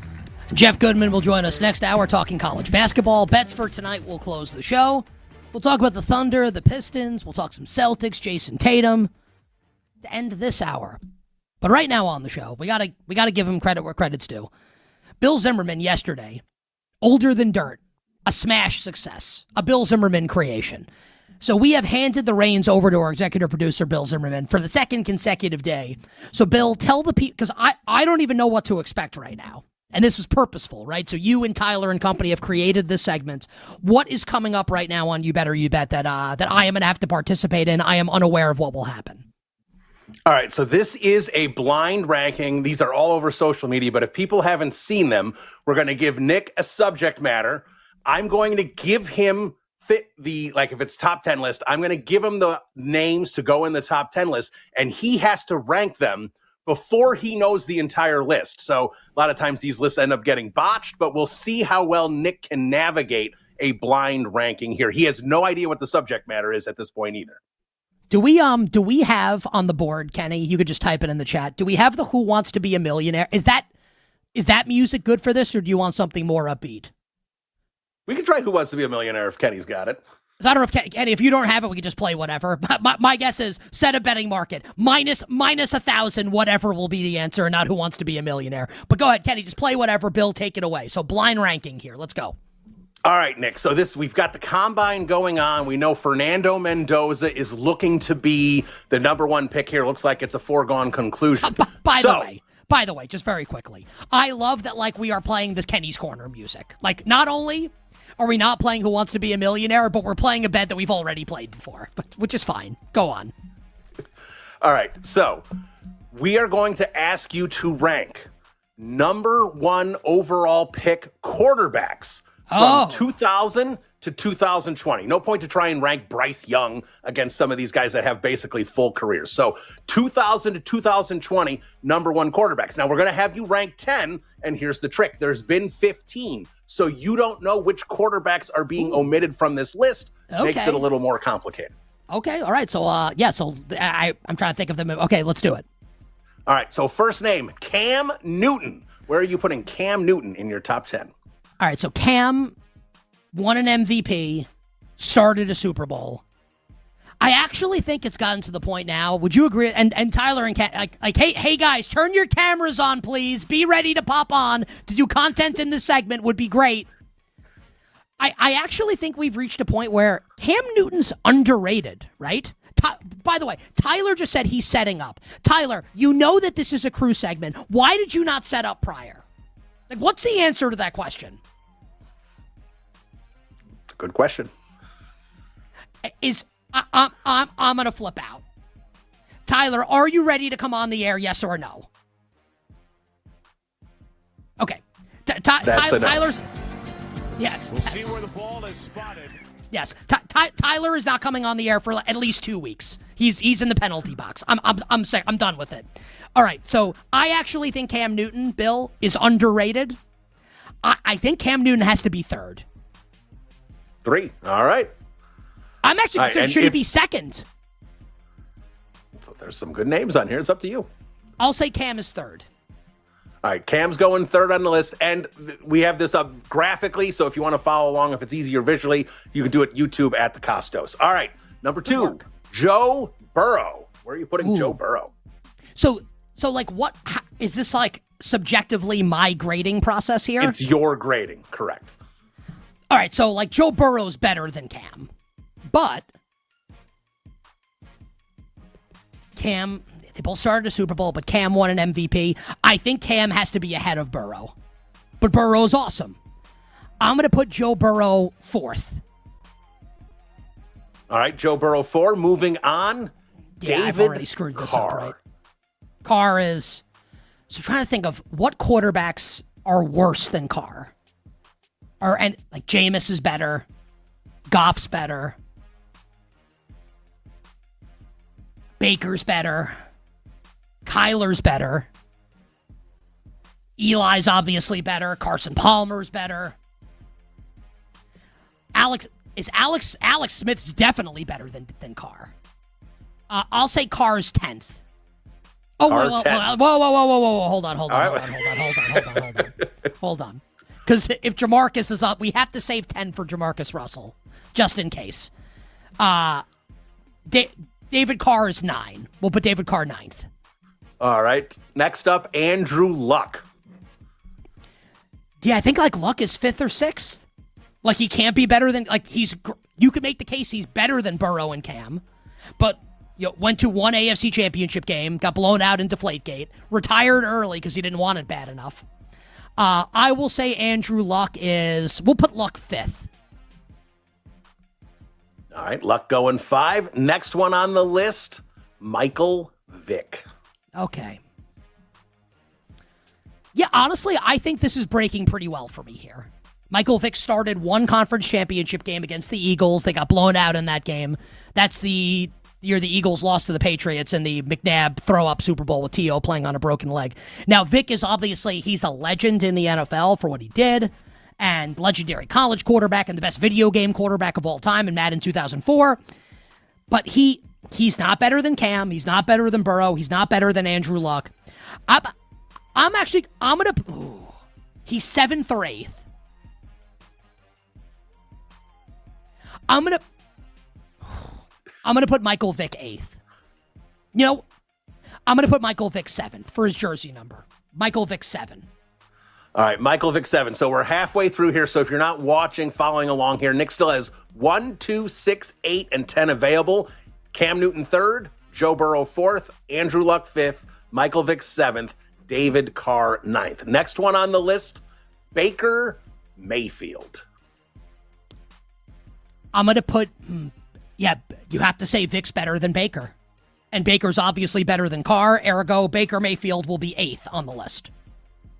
All right. Next up. I'm going to be in a spot of trouble here coming up. Yeah, I don't know, maybe. Next up, your guy, Eli Manning. Yeah, Eli's first. All right. Is he not? I think you could argue another, quarterback or two, but this is Nick Kostos' list. Yeah. But we won. How many number one? Unless I'm missing someone, won multiple Super Bowls that won first overall in this century. I don't know if anyone's won more Super Bowls than Eli Manning, but there are better quarterbacks than Jim Plunkett who haven't won 2 Super Bowls. So, but what's the point of all of this, Bill? It's your list, Nick. So yeah. No, I'm saying to you, and I'm saying to everybody, what's the point of all of this? What of win. Blind ranking or of winning Super Bowls? What's the point? When you're a quarterback in the NFL, what is your job is to win, right? Yeah, you want to win. Eli Super won Bowls. 2. He was a 2-time Super Bowl MVP. He's number 1. Easy. All right. You made a good decision with David Carr because next on the list is Jamarcus Russell. Yeah, you had to save 10 for Jamarcus. So Jamarcus is probably the biggest draft bust of all time. Okay, so true story. Back in the day, I'm producing for NFL Radio, and we would acquire, I think I can probably say this at this point, enough time has passed, that we would get a list through semi-nefarious means of every NFL draft prospect's cell phone number, which would never happen in present day. And so I would get the list, and you would. That's how I made a name for myself, was booking guests on NFL Radio when I was a producer.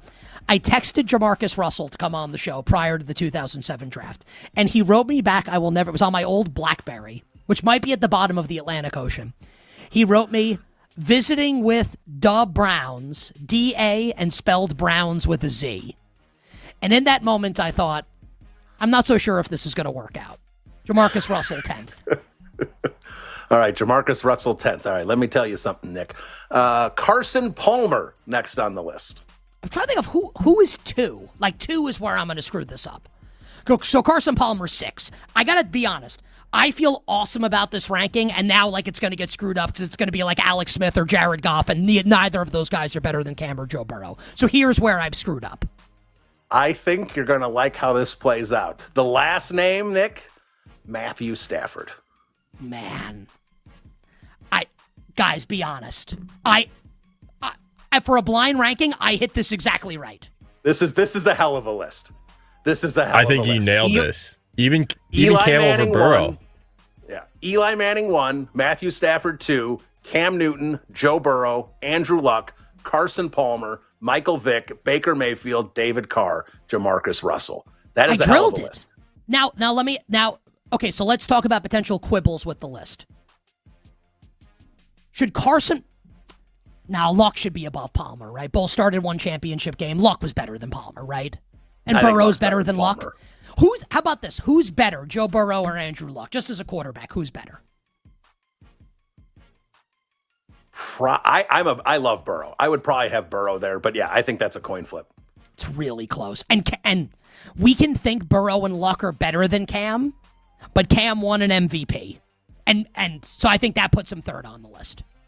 I think a lot of people would put Vic over Carson Palmer. I disagree with him. I think Palmer is a better quarterback. I think Vic's lure has grown over time because he's a highlight reel guy and he's not a guy that played 60 minutes great football, but he had great highlights every game. Yeah, I think you're barking up the wrong tree if you would want to put Vic over Carson Palmer. We'll take a quick break, and on the other side, no smiles from anybody for that. It's a dog reference. I guess it couldn't have been that funny. We're talking NBA, Thunder, Pistons, and Jason Tatum back in scrimmages for the Celtics coming up next on Westwood One Sports.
Now, back to You Better You Bet with Nick Kostos on Westwood One Sports. No better place to be during March matchups than Vegas. How true is that? And this year, college basketball fans can win a VIP trip to the Court of Legends event featuring the Cavender twins. Simply play sports bets, and your position on the leaderboard will determine if you win one of the 25 grand prize packages. Just sign into your BetMGM account, opt into the promotion, then start placing sports bets of at least $10 to climb the leaderboard. Make this March one to remember. Join the Court of Legends leaderboard so you can make it legendary. Last night in the NBA, the Detroit Pistons wanted to make it legendary by beating down the Oklahoma City Thunder.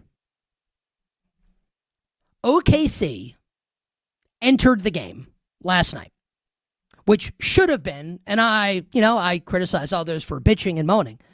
I bitch and moaned yesterday because last night, Thunder Pistons should have been a legitimate, even if I don't think the Pistons are making it, a potential NBA Finals preview. And instead, we basically got Oklahoma City's backups against the Pistons starters. And you would think that the Pistons would have had their way with Oklahoma City's backups, especially considering that after Isaiah Joe had to leave the game, Oklahoma City played the entire second half without, not figuratively, literally, their top 6 scorers this season. No Shai Gilgeous-Alexander. No Jalen Williams, the one without the Y. J-Dub. No J-Dub. No A.J. Mitchell. No Chet Holmgren. No Isaiah Hartenstein. And then no Isaiah Joe.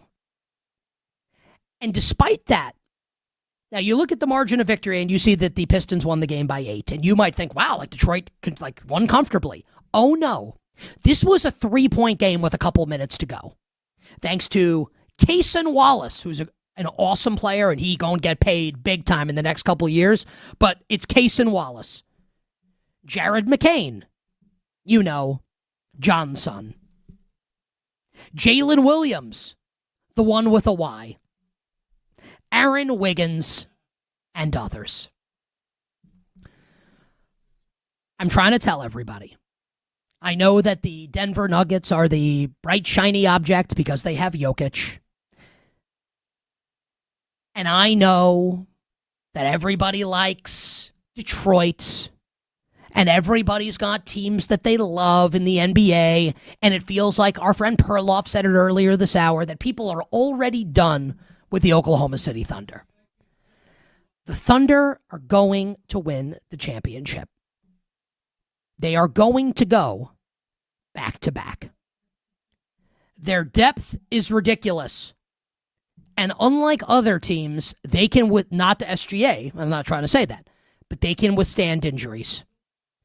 They almost beat the Pistons starters with Cade Cunningham playing in the game, and Cade was awesome last night. They took them to the limit. They took the Pistons to the limit last night. Last night's game says more good about the team that lost than it does about the one that won. You know my opinion on Detroit. Been a great season for the Pistons. Cade might back his way into MVP, and I don't even mean that as an insult, based on the 65-game rule. We'll see. Detroit is not an NBA Finals caliber team. Not this year. Doesn't mean it can't happen next year. And Oklahoma City, its bench beat the Cavs on Sunday and almost beat the Pistons last night. OKC going to go back-to-back. Final hour coming up next. Final hour is the Power Hour. Jeff Goodman will join us. We'll talk more NBA and all our bets for tonight in the world of sports.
to You Better You Bet with Nick Kostos and the crew. Presented by BetMGM on Westwood One Sports.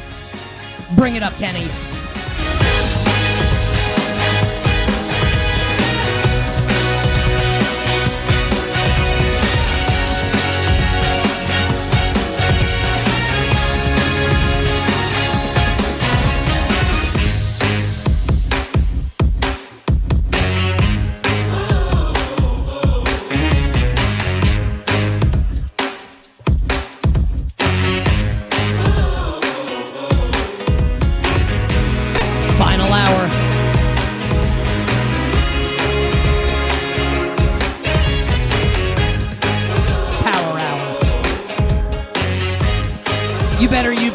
Westwood One Sports, Nick Kostos, our amazing crew, and you. The Power Hour and every hour here on You Better You Bet, brought to you by BetMGM. Make it legendary by downloading the BetMGM app and visiting BetMGM.com. Our friend Jeff Goodman will join us coming up 15 minutes from now, literally 15 minutes from now. That's his window. So Jeff Goodman coming up later this hour from the Field of 68, talking all things college basketball. Very much looking forward to that. All our bets for tonight will close the show. We'll get to the NBA and do a little college hoops here in this segment in a moment. But my wife texted me during the break. Just as an aside, I don't know if anyone else has this. My wife, I think she voice texts, which I do also. I think she kind of took this from me. She texts me like it's gibberish. We were talking about where we want to go for dinner tonight because I don't think my wife wants to cook. It's like, wait, let's take my daughter to like an early dinner. She wrote, "Not you see me because tomorrow is lunch. So we have to have fish tomorrow. So I was thinking either Habra or tacos. What's Habra? What is Habra? Not you see me because tomorrow is lunch." I texted back gibberish, to which she has not replied. She also texted me a picture of my daughter, and my daughter is absolutely precious. But I'll say this about where I'm at right now in my journey as a dad. So my daughter turns 2 in 3 months. On May 6th, my daughter turns 2. And I think it's fair to say, you know what? I shouldn't say this with confidence because I'm actually not sure because it's my first child. I feel like she's in the terrible 2s already. And it is an absolutely real thing. Because her favorite word, and she talks a lot. What a shock, given her dad. Her favorite word is no. That's all she says. No is the answer to everything.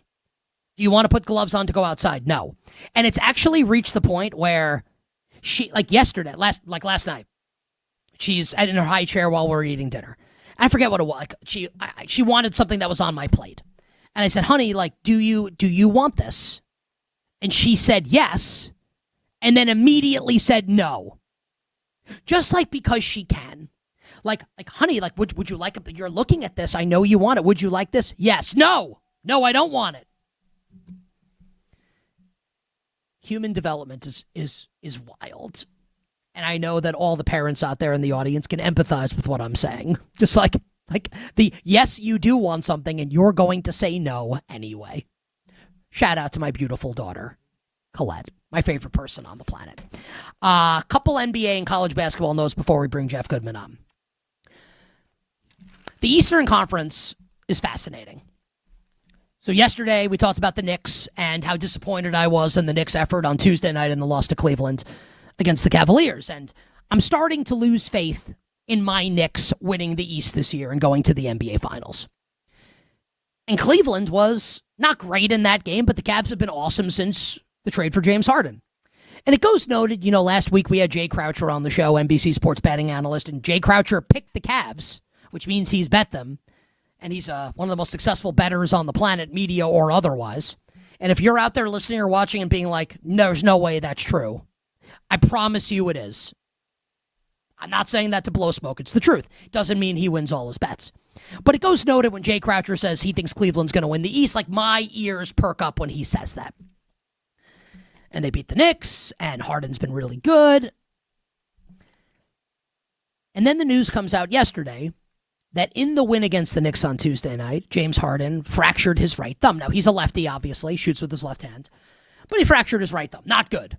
Now, he's going to look to play through the injury, but missed last night's game for the Cavs, and they blew it against the Milwaukee Bucks without Giannis. Jared Allen makes a shot, looks like we're going to overtime, and then it turns out that the buzzer had sounded before the ball left Jared Allen's hands, and the Cavs lose 118-116 to the Giannis-less Milwaukee Bucks. And this injury for Harden now is just going to put more fuel on the fire for people like me who think that it's not going to go well for the Cavs come playoff time, because it never goes well for James Harden in the playoffs. So you have it now in the East where I'm losing faith in the Knicks. That's me in the corner. That's me in the spotlight. Losing my faith in the Knicks. Shout out to REM. James Harden has a fractured thumb for the Cleveland Cavaliers. And I don't think the Pistons are ready to make the finals. Eastern Conference finals, maybe. NBA finals, I would say no. Now, the Celtics lost last night on the road in Denver against the Nuggets and got blown out, lost 104-83. End of a road trip for Boston. I'm not going to ding the Celtics for that. Honestly, good win for Denver to get back in the way, feel good about themselves after a win. It has not been a great recent stretch for the Denver Nuggets. Boston's been awesome this season. I told you yesterday on the show, we had Trista Crick on, and I said, I think you can make a case that he won't win, but is Jaylen Brown actually the most valuable player in the NBA this season? ESPN Shams Charania tweeted yesterday, after we were off the air, that Jason Tatum, remember him, is fully participating in 5-on-5 drills at practice for the Boston Celtics. He's coming back. And it may be soon. Now, I don't know if that means soon means this week or 2 weeks from now or a month from now. He's coming back. And we knew that over All-Star Weekend when, what's the name of his documentary? The Quiet Work? They're not going to release a documentary unless he's coming back. He's coming back. And that further solidifies that he's coming back. Now, I'm not going to jump ship on my Knicks even though I want to. But again, consider it, right? Detroit, outside shooting leaves a lot to be desired. Do they have a true number 2 scorer? Duran's great, but big man, right? Do they have a guy that you can count on to get buckets outside of Cade Cunningham? I think no. The Knicks are wildly inconsistent. Tough to trust. James Harden now has a fractured thumb for the Cleveland Cavaliers, and I don't trust Harden come playoff time anyway. Is it just going to be the Celtics in the East? Trista said so yesterday. I think it's something we're going to have to consider. You bet on this Thursday. Last note for right now, as an appetizer before Jeff Goodman joins us 7 minutes from now. So we as a crew bet St. John's last night. It is one of the worst bets we have all collectively made. And, we were joking before the show. Kenny's imagine St. John's scoring 40 points. I think I'd rather them lose by 30 than, we bet them plus 5.5 or 6.5 and they lose by half a point. I think I'd rather have it go this way. Rick Pitino has coached now in his college career. One of the great college coaches on the Mount Rushmore of college basketball coaches. Has coached 1,224 college games. 40 is the fewest points scored by a Rick Pitino coach team in his college career. Pretty amazing. Rick Pitino, after the game, spoke for 1 minute and 15 seconds to media, outside the locker room, and then did not do his press conference. I think the Big East is going to be pretty pissed about that. Instead, he left Zuby Ejiofor, one of his with a busted lip, his star player. Ejiofor had to go give the press conference and said, Rick Pitino went to go lick his wounds after the humiliation at the hands of his rival, Danny Hurley, and UConn. Congratulations to Rick Pitino. Again, one of the greatest coaches ever, no question. That is the single lamest thing in sports in 2026. That Pitino can't be bothered to go do the post-game press conference after his team gets humiliated. One of his players has to go and do it instead. I hated that from Rick Pitino almost as much as I hated losing money on St. John's last night. As a dog, at Gamble against the UConn Huskies. Quick break, and on the other side, Jeff Goodman from the Field of 68 on UConn St. John's and everything going on in the world of college basketball here on You Better You Bet on Westwood One Sports.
Caravan off the fake.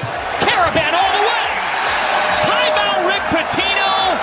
The roof's going to pop off. Now, back to You Better You Bet with Nick Kostos on Westwood One Sports. Friend of the show and friend of our guest who's going to join us in a second, the great John Fanta. How about Fanta, by the way? Goes from calling an NBA game, goes to call UConn St. John's. We'll get him back on the show very soon. Our good friend John Fanta of NBC Sports, as UConn beat St. John's by 1 million. Great bet by us last night, taking the points with the Johnnies. Joining us right now. Yes, he's laughing at us already. The interview hasn't even started yet. Joining us right now to talk UConn St. John's and everything going on in college basketball. It is almost March. And look, like we have fun with he's wearing a Red Sox hat. I'm a Yankee fan. I hate that. But we have to give credit where credit is due. Because our friend Jeff Goodman has created, in part with a couple others, including our friend Rob Doster, I think the best college basketball outlet, and I say this when they're not here also, not just because he's here. If you like college basketball, which you do, because we're all big sports fans here, right? You need to be following the Field of 68. They cover college basketball like nobody else does. Like, they're unbelievable. Jeff Goodman with us here on Twitter. Can you do our ads? Yep. Hey, can I pay you to do our ads instead of Rob Doster? Because I feel like you'd be much better, number one, at doing them, at reading them, but also more authentic than one Robert Doster. How much? How much will we pay? How much you How pay? much will we pay? I don't know. We gotta work on that. We'll talk to your agent. How's that? Well, how about this? So no, I'm not giving him 10% of anything. When our babysitter comes over, it's generally like $250 for the day. I'll do it for $250. All right, there you go. We'll get it done. I think Rob Doster free is probably better than Nick Kostos for $250. Great to have you on the show, my friend. And this is your time of year, man. This is the best. Let's talk about the UConn St. John's game last night. Before we get to the UConn part of it, I ended last segment before you joined us here. I hated Pitino blowing off the post-game press conference, and I'm not trying to be a boomer with this. Like, it's not the end of the world. I don't like the optics, though, of Zuby Ejiofor having to go up and do the press conference without Pitino there with a busted lip having to answer the questions. What did you make of Pitino blowing off the press conference last night? I mean, I don't love it, but I'll say this. Like, I've covered Rick enough, and generally after losses, he's really good. So I think this was a one-off. He went out there, talked for 90 seconds, whatever it was. I know Norlander was upset and butthurt because of all of it, because he's there. I get it. Yeah, you're not happy. But again, his track record, Pitino's, is pretty good over the course of a long, long career in which I've been there for many a loss, and he's been fine. So I think, again, this is a one-off because, again, getting embarrassed, like losing in a tough game in Hartford to UConn, fine. But getting run out of the building, getting embarrassed, and not playing hard enough, that's what obviously. And you took the points. You took the points because St. John's has played really well over the last month of the season and gone from a team we gave up on 6 weeks ago to one that we started to feel pretty good about, could make a run maybe to a Final Four. And after that, I'm sure he's waking up this morning and saying, shit, like maybe we're not quite what we thought we were. And Dylan Darling, by the way, like I still say, like this St. John's team, Darling's had his moments. He has. And what does he say? He's got the balls the size of church bells. I still don't think he's good enough to lead them to a Final Four as a point guard. You got to have better than that. FCC regulated show, just so you know, Jeff Goodman. We have the dump button. We're all good. Just letting you know. And euphemism for the word dump, for the dump button. Jeff is with us here. So you said this was kind of like a one-off for Pitino in terms of the way he handled the press conference. Yeah.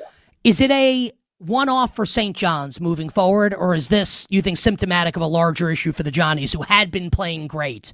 Like, does it change the way you view St. John's heading into the Big East and to the NCAA tournament? No, not much. I still don't think – I didn't think they were a Final Four team.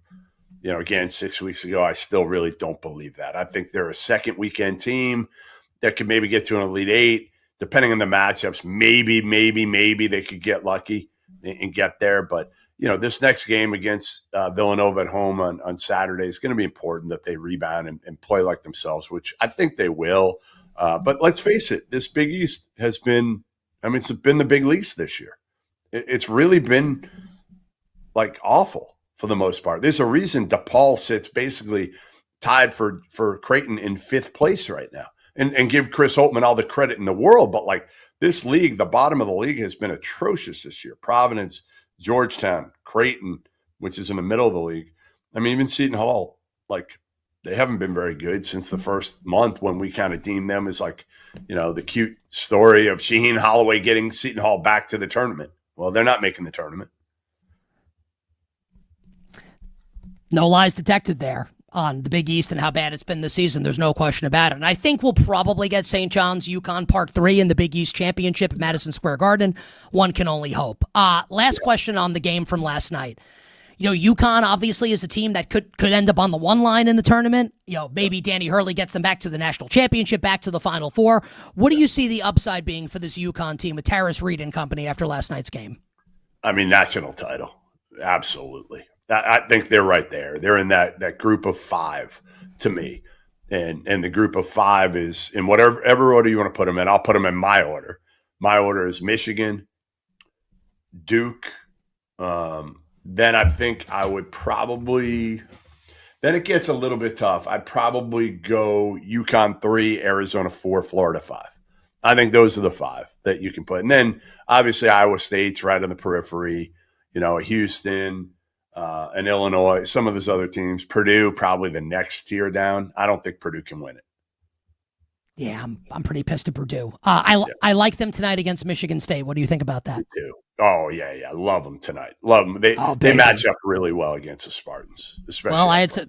Well, I bet St. John's last night, so we'll see how this goes tonight with Purdue and Michigan State. Jeff Goodman, our guest from the Field of 68 on Twitter at Goodman Hoops. Jeff, what do you make of the Darren Peterson situation at Kansas right now? How much time do we have? Well, we're only on the air with us for another 7 minutes because I know you have to go, so maybe like 60 to 90 seconds so we can do some more. All right, I'll try to knock it down here. Confusing situation, one I've never seen before. I think I have more information than most, and I'm still a little bit bewildered by this whole thing. I will say this, really good kid. You talk to anybody, I've been around him plenty. You talk to anybody who's coached him, trained him, whatever, really good kid, admitted loner. I think there are some physical issues, certainly that are real earlier on the year with the hamstring and then the cramping up. I think he had an episode before the season that has freaked him out a little bit with the cramping. And the thing I have to the naysayers, the people that come out, and this kid could have shut it down a month ago, 6 weeks ago, and been the number 1 pick, clearly the number 1 pick, and he didn't. So anybody who says he's not competitive, that he doesn't care about Kansas and his teammates, I think is completely off base. But again, should he fight through some of this? Yeah, I mean, Bill Self effectively said that last week. Like, if you want to quiet the naysayers, go out there and play through it. We'll see what he can do. He's probably got at least 7 games left, 3 regular season, couple Big 12, at least a couple, I think, in the NCAA tournament. And that'll determine whether he is the number 1 overall pick. But I talked to 2 GMs yesterday. They both said they would take him number 1 today. So you think, like, because we did this yesterday on the show with our friend Dallin Cuff, who you work with, and we were talking about Debanza versus Peterson. You think it'll be Peterson also right now, if you had to guess? Yeah, but they got to check out the medical and the psychological and the digging around people close to Darren Peterson and find out, like, what was really the issue here.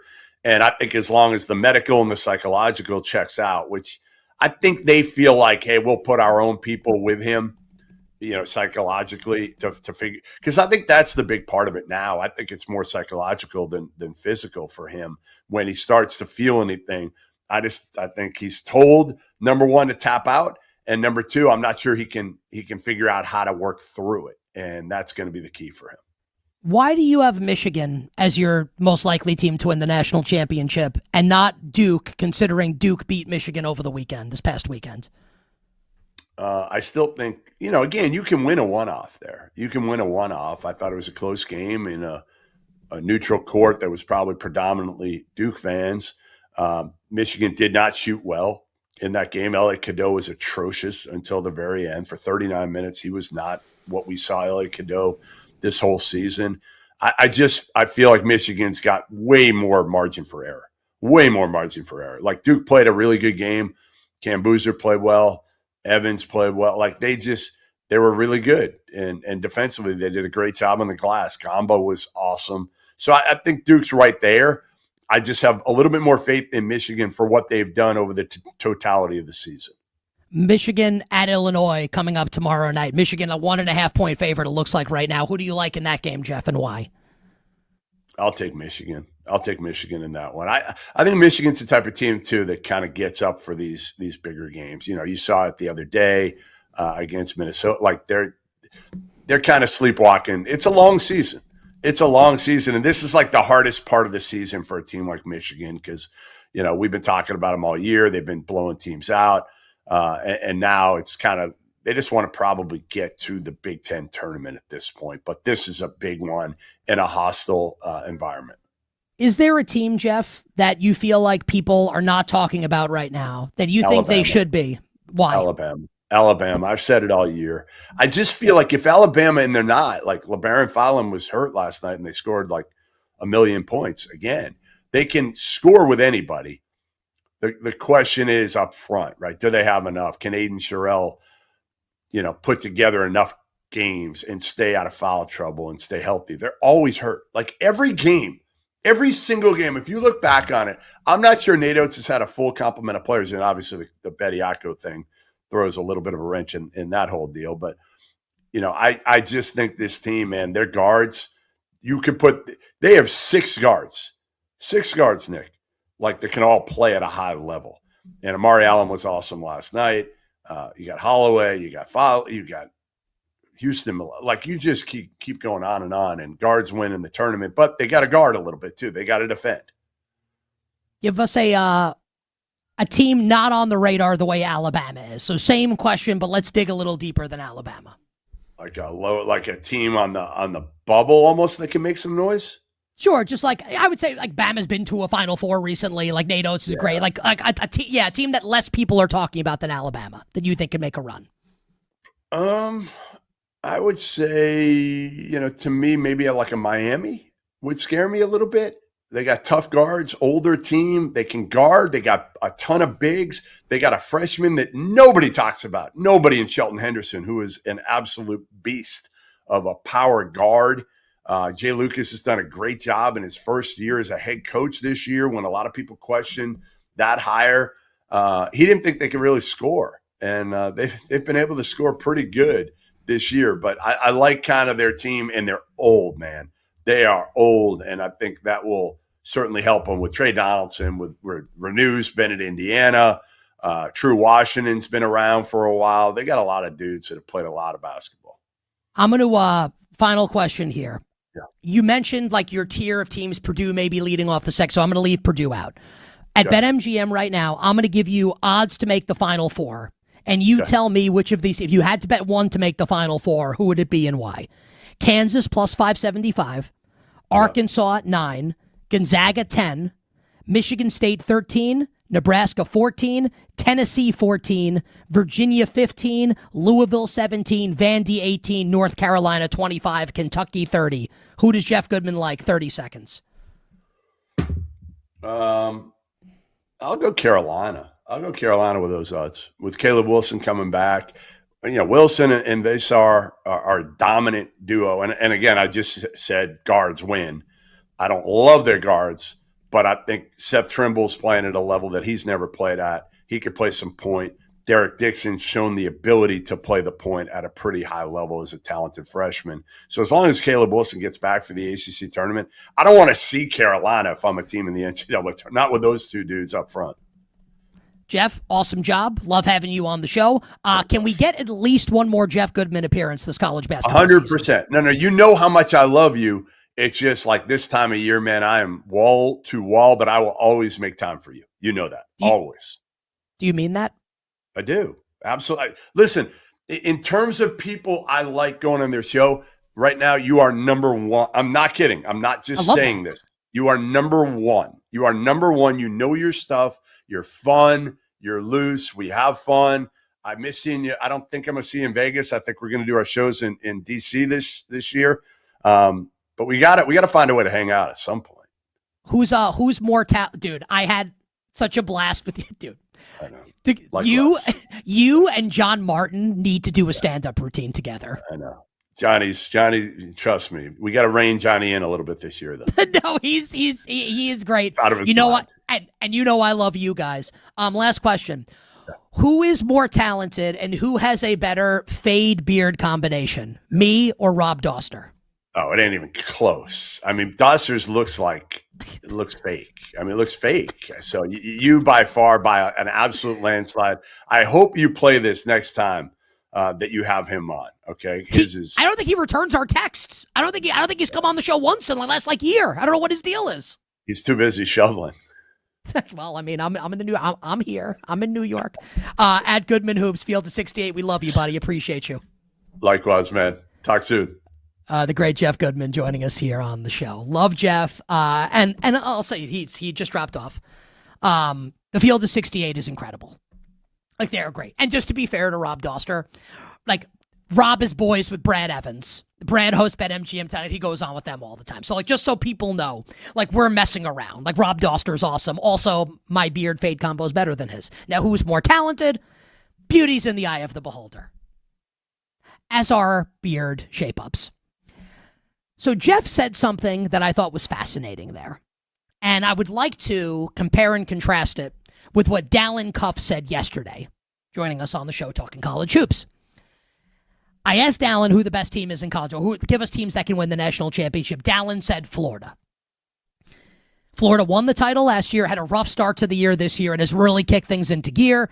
I know Texas, and look, Dallin had Texas last night. We had St. John's, way worse. But Texas was a popular bet last night, and Florida pulled away and won the game and covered the spread on the road at Texas. So Dallin loves Florida.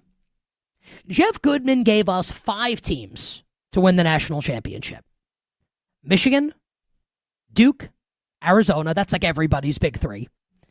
UConn, totally permissible after last night's performance, certainly. And the Florida Gators.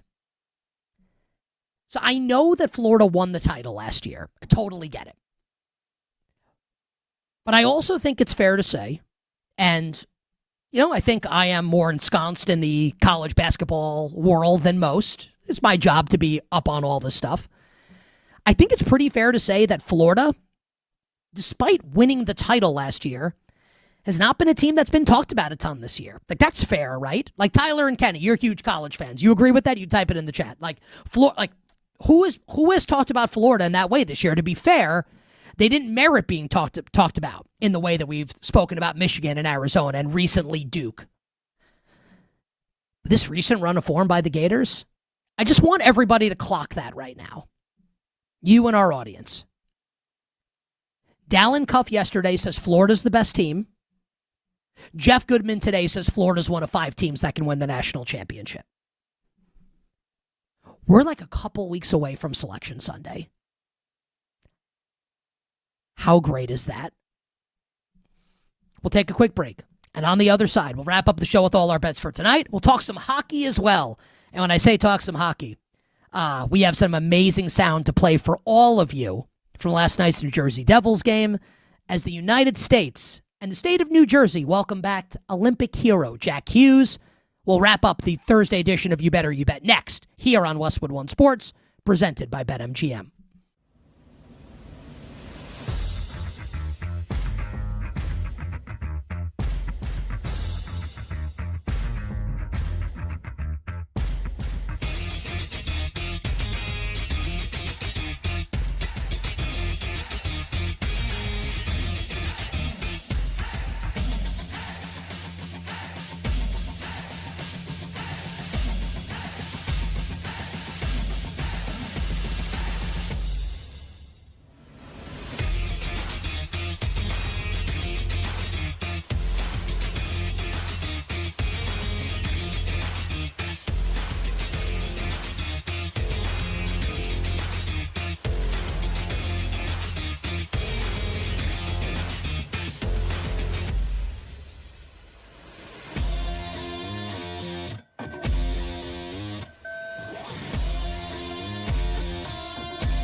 Now, back to You Better You Bet with Nick Kostos and the crew, presented by BetMGM on Westwood One Sports. All right, our bets for tonight will close the show. We as a show will attempt to do better than last night's cluster you-know-what with St. John's plus the points. 40 points scored against Connecticut. Not great.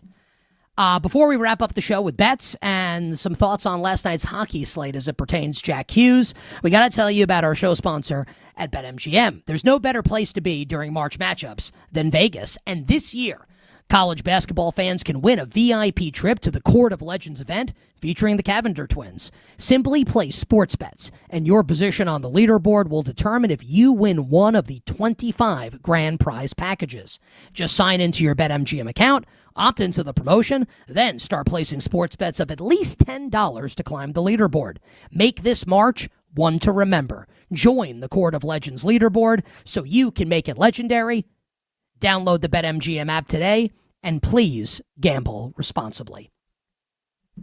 The NHL returned to action last night following the Olympic break, and the United States winning the gold medal on Sunday in overtime against Canada. And the player that scored the winning goal in overtime for the Americans, Jack Hughes, and his Devils were at home last night against the Buffalo Sabres. We have a couple incredible pieces of sound to play you from last night's Devils game. This, first, was Jack Hughes getting introduced to the crowd in Jersey. Secured the United States its first men's hockey goal. Medal since 1980. Devils fans, let's hear it for number 86, Jack Hughes.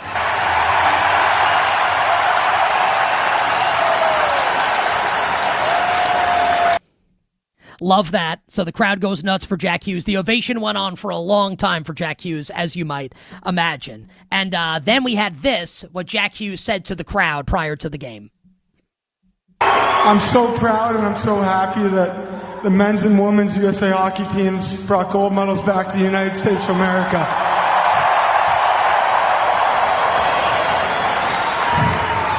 And you guys are making me emotional, but I'm so proud to represent the New Jersey Devils organization. How awesome is that? How great is it? And I never, ever, and I'm not going to, this is not a precursor to me giving a political opinion. I don't do that. I don't think it's right for sports shows to do that. I don't think that's why people tune in to sports shows. It just felt like, and people are welcome to their opinions, and I'm not trying to convince anybody of anything, just like this idea that like the men's hockey team are like villains because of what went down after the game is just, like you saw it last night. Like, I think sports fans, and then we can leave it at that. I think sports fans, of which I am one, and you're a sports fan, I would say, like, you know, my assumption is if you are watching the show and listening to the show, you're a sports fan. And if you're a sports fan, like, of course you're going to give Jack Hughes an ovation. Of course you're going to be fired up for this. Tage Thompson's there for Buffalo. Of course you're going to absolutely love it. So that was a great scene last night in New Jersey. The Devils lost. They stink. One of the reasons they stink is because Jack Hughes wasn't healthy at the beginning of the season. But man, like that is great. And a really, really, really nice cherry on top of the sundae for what was the United States winning the gold medal on Sunday against Canada, 2-1 in the gold medal game. Absolutely awesome. Great job by the Devils last night. Great job by the crowd. Great job by Jack Hughes. Now, the loser of the gold medal game, obviously, Team Canada with Connor McDavid. And Connor McDavid, and it's so funny because I think if you gave him truth serum, if you gave Connor McDavid truth serum, he would probably have preferred if another Connor, Hellebuck, had been named the most valuable player of the men's Olympic hockey tournament. Instead, McDavid, in a losing effort, is named the most outstanding player of the tournament. Just like 2 years ago, and this not last year, when Edmonton lost to Florida for the second time, but the first time Edmonton lost to Florida, coming back from 3-0, 3-3, losing Game 7, Connor McDavid would win Conn Smythe despite being on the losing team. So McDavid now loses a couple Stanley Cup finals. First one loses and is named the most valuable player in a loss.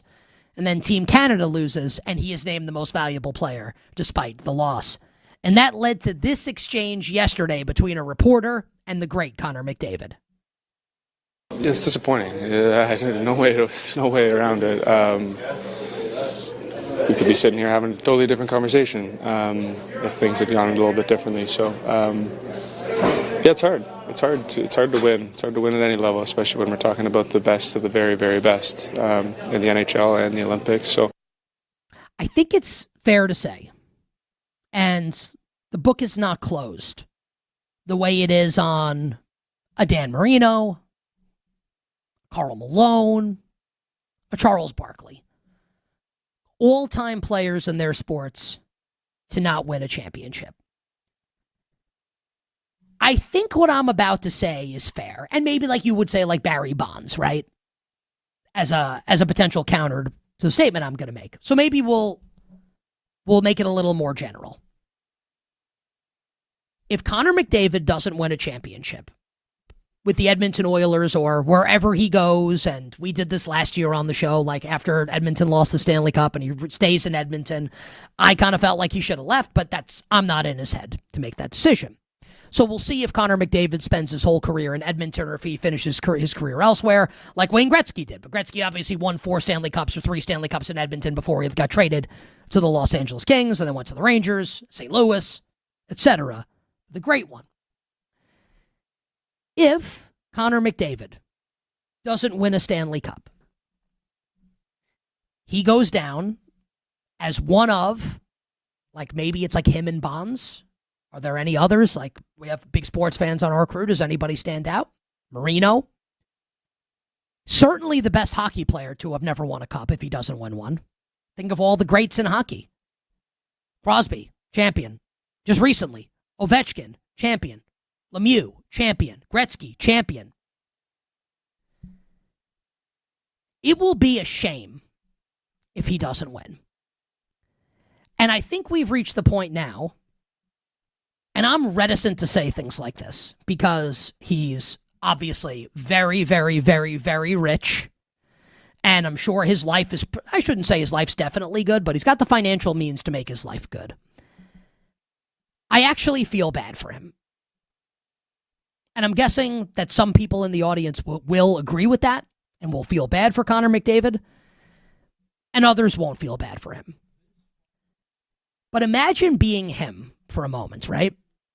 And again, I understand that there's two sides to this coin, but imagine you're Connor McDavid. You are, by all accounts, indisputably the best player in the world at the sport you play. Out of everyone on this planet right now, the billions of people on this planet, Connor McDavid is the best at ice hockey. He's number one. If there were a draft, he would be 1.01 picked by anybody. And he's recognized as being the best. No one thinks he's not the best. And yet, all anyone wants to talk about as it concerns Connor McDavid is the fact that he doesn't win. That's what everybody brings up. Well, he hasn't won a Stanley Cup championship. Well, they lost in the gold medal game to the United States. And that's got to suck. And you can hear it in his voice in that answer. And a piece of sound that we didn't play, which got a ton of praise. I think the question's less interesting than the answer. But the question McDavid got asked, and people were kind of like, man, that's kind of like a jerk question. I didn't think it was. A reporter says to him, this is a hard question, but, you know, like, you've come up short and you've won these MVPs. Like, that's got to be hard. I thought it was a really fair question. I didn't think it was a jerky question at all. And winning the MVP probably makes it worse. And you'll remember a couple years ago when he won Conn Smythe, he didn't come out to accept the trophy. They just lost Game 7 of the Stanley Cup Final. And I think if you asked him again, you gave him the truth serum, probably like, give it to Hellebuck. I don't want people talking about me anymore. Like, leave me alone. If I were him, I would want to be left alone. I hope he wins one. I do. Whether it's with Edmonton or elsewhere. Because it would be an absolute shame for the best player, and you know what, they would say Crosby's great also, and he is, but McDavid's better.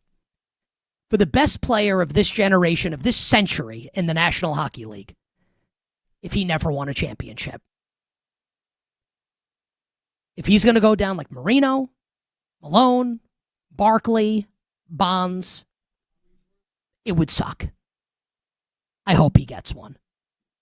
You better you bet on this Thursday. Westwood One Sports. Nick Kostos here with you, presented by BetMGM. Let's get to all the bets for tonight to wrap up the program. Kenny, please drop the dope-ass beat. And before we give you the bets for tonight, some thank yous to dole out. We had 3 tremendous guests on the program today. Jeff Goodman, who's the absolute best. Not just because he said I'm the best, although that does matter. Jeff Goodman joining us on the show from the Field of 68. Dave Helman from the Athletic Football Show, and the great Andrew Perloff, who does awesome job writing for our friends right now at Athlon Sports. Bill, Tyler, Kenny, Mike, and Dan, our amazing crew here on You Better You Bet. Thank you very much to them. Black and Abdallah are coming up next. Carrington Harrison will host You Better You Bet tomorrow. Absolute star for Odyssey in Kansas City. Carrington will do a great job hosting You Better You Bet tomorrow. Kenny Henderson informed me during the break that he has one bet for tonight, and it is not in college basketball. Kenny, what is your NBA bet for tonight? I'm taking the Orlando Magic as home dogs tonight with the Rockets coming off a back-to-back. And I mean, I don't even know why the Magic are dogs, because Amon Thompson's probably going to be out for the Rockets, so I'm taking the Magic tonight. So Kenny likes the Magic. I actually kind of want to take the Rockets, but the Amon Thompson, he's questionable right now for the game, has me off of it a little bit. If I had to bet that game, I would bet the Rockets, although worth noting, the Magic do have back-to-back wins against the Clippers and the Lakers. Jalen Suggs questionable for tonight's game. If I had to bet that game, I would actually bet the Houston Rockets and go opposite Kenny. Tyler Morales is with us. Tyler, your bets for tonight. I haven't been to college basketball. None of the Purdue-Michigan State game. Memphis is like a disaster this season, and they're basically quit. I like Wichita State -1.5. This probably feels like one of the last games we'll see Penny Hardaway as a head coach. This Memphis team is atrocious, so I took Wichita State on the road -1.5. So, Tyler, you like the Shockers? Always. Yeah, Tyler, listen. Tyler loves a good shocker. Maybe more than anyone I've ever met. Tyler with Wichita State. And I said at the beginning of the show that my bet for tonight in college basketball is going to be influenced by my bet yesterday. And I know, before anyone says anything, and I know some of you are saying it, maybe some of you are saying it out loud right now, you're certainly thinking it, that is not a good reason to make a bet. And I don't care. Now, I like Purdue anyway in general. I'm a huge fan of Purdue. I bet them in a lot of games.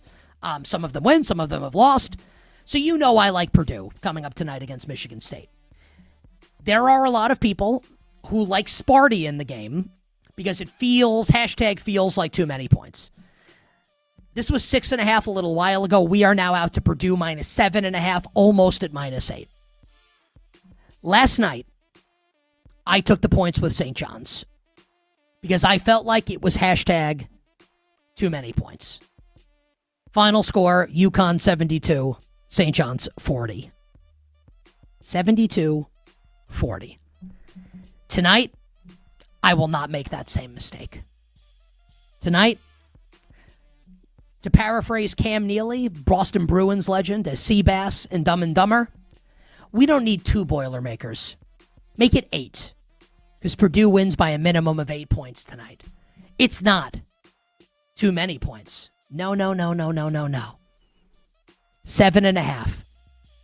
Not enough. Give me Purdue tonight, laying the points against Michigan State. I do feel like it's going to be a winner. We'll find out. And yesterday I felt like St. John's was going to be a loser. I feel like Purdue's a winner tonight. So give me Purdue tonight, and maybe I'll bet the Houston Rockets. I am off tomorrow. Carrington Harrison will have everybody covered. He is magnificent. Make sure you tune in tomorrow to You Better You Bet. I'll catch everybody on Monday morning here on Westwood One Sports. Until then, I'm Nick Kostos wishing everybody minimal sweats, winning bets, the absolute very best of luck. Our pals, Black and Abdallah, coming up next here on Westwood One Sports.